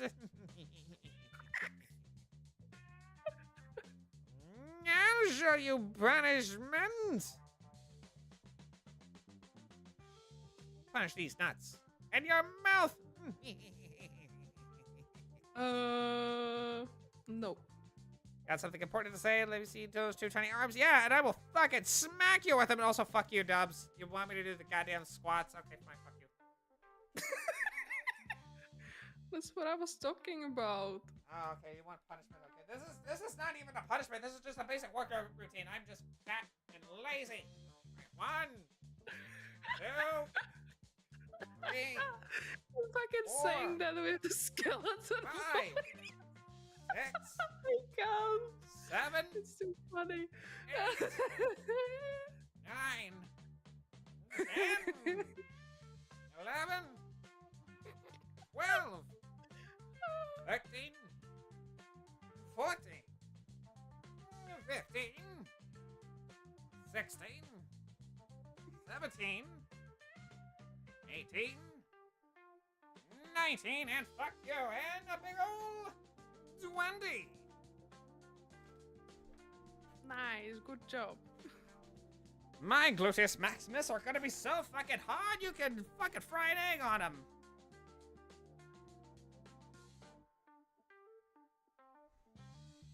I know what I said. There you go. Really?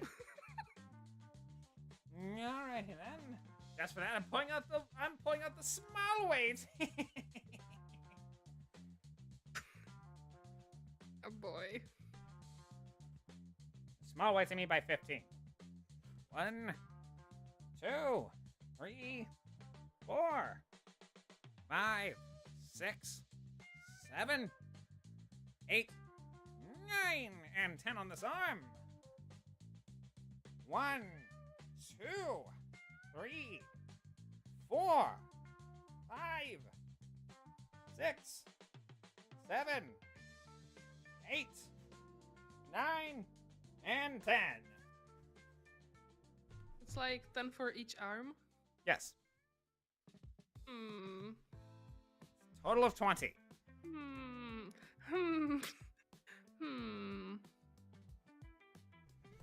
I don't know about that. It's not like 20.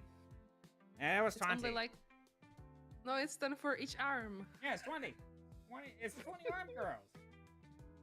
No, you need to do 20 on each arm. Well, and also I don't have 2 15-pound weights. I have 1. That's your problem. That's not my problem. It sounds like you got a personal problem. No. Okay. So, the person that we're gonna rate tonight has... Also, I feel like I'm one of those Skeletor videos that's like, remember, and tell you a really horrible fact. You know which ones I'm talking about? Remember, An orphan taking a selfie is considered a family photo.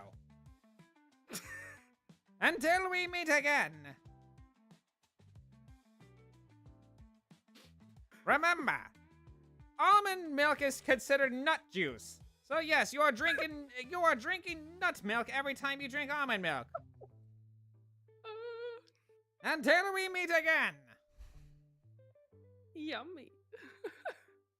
Yeah, they don't call me Professor Nut for nothing. Not. What? They don't call you Professor Nut? No. That sounds like a skill issue to me. I don't know about that. Well, you should probably get your PhD in nutology. Oh. That's why you can be called PhD Professor Nut. No. Yes, if I can do it. Alright, so the person that we're going to be rating today is going to be Bibbly Darling. Give me a second here. Yeah, concern it. Hang on, give me a second here. I gotta go back to my Twitch channel because this stupid thing wants to be a bitch. The creator dashboard.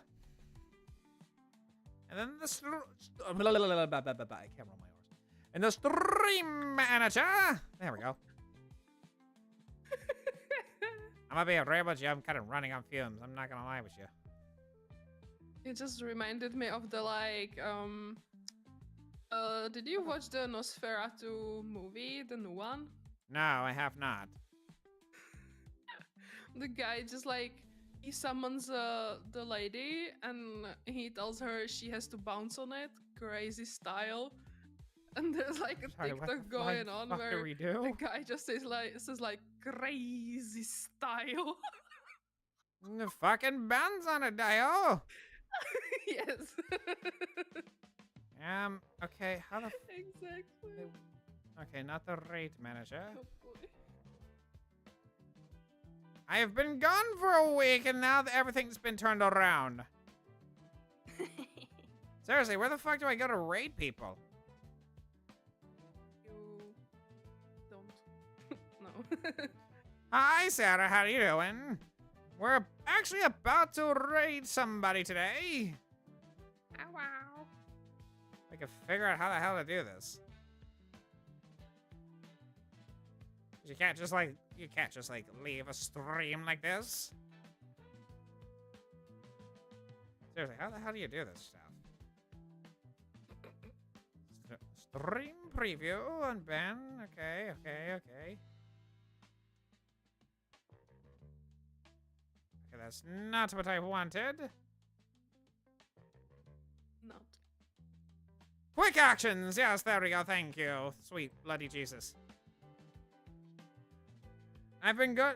I hope stream was good. Oh, it absolutely was. Oh no, I came too late. Oh no, trust me, Sarah, you didn't come late at all.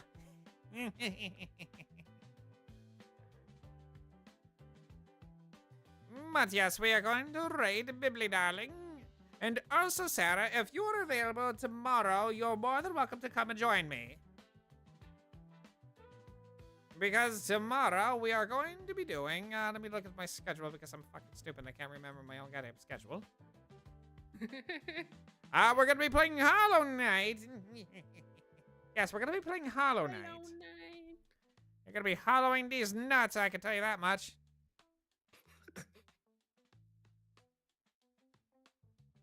God, I absolutely love the skeletal voice. You brought this upon yourself. I hope you know that. I do hope you know that you brought this upon yourself. You should be ashamed of yourself for what you have done. You need to dub a character in a game or something. You know, the funny thing is that I used to do Undertale dubs back in the day. Oh, yo. Cool, Take a wild guess who I used to voice. Take I a don't wild know. fucking guess on that one with this voice. Take a wild goddamn guess. I actually didn't play it yet. so If I you guess don't know. Papyrus, you're correct. I used to voice Papyrus in fan dubs. Oh. Here it's in. Cool though. Oh yes, good. Let it haunt your memories there, Sarah. Yes, absolutely let it haunt your memories. Let me see here, because I'm hoping Bibbly Darling is still streaming. Let me see here real quick. I hope she is, because I think she is still streaming. I don't want to raid an ASMR streamer if she's doing that. No, she's doing Killer Frequency. Just to double check, make sure that none of my other friends are on, because if so, we'll just send them over to you. Actually, you know what? Fuck it. You know what? We haven't put. You know what? Actually, you know what? We're gonna raid someone else, because I see Miramizu is streaming Outlast. We're all gonna go say hi to the mermaid. Yes, we're all gonna go say hi to the mermaid. Oh. I love her design. It's so pretty. But yes, everybody, I will be back tomorrow for some Hollow Knight. Until then, everybody, I will catch you all later.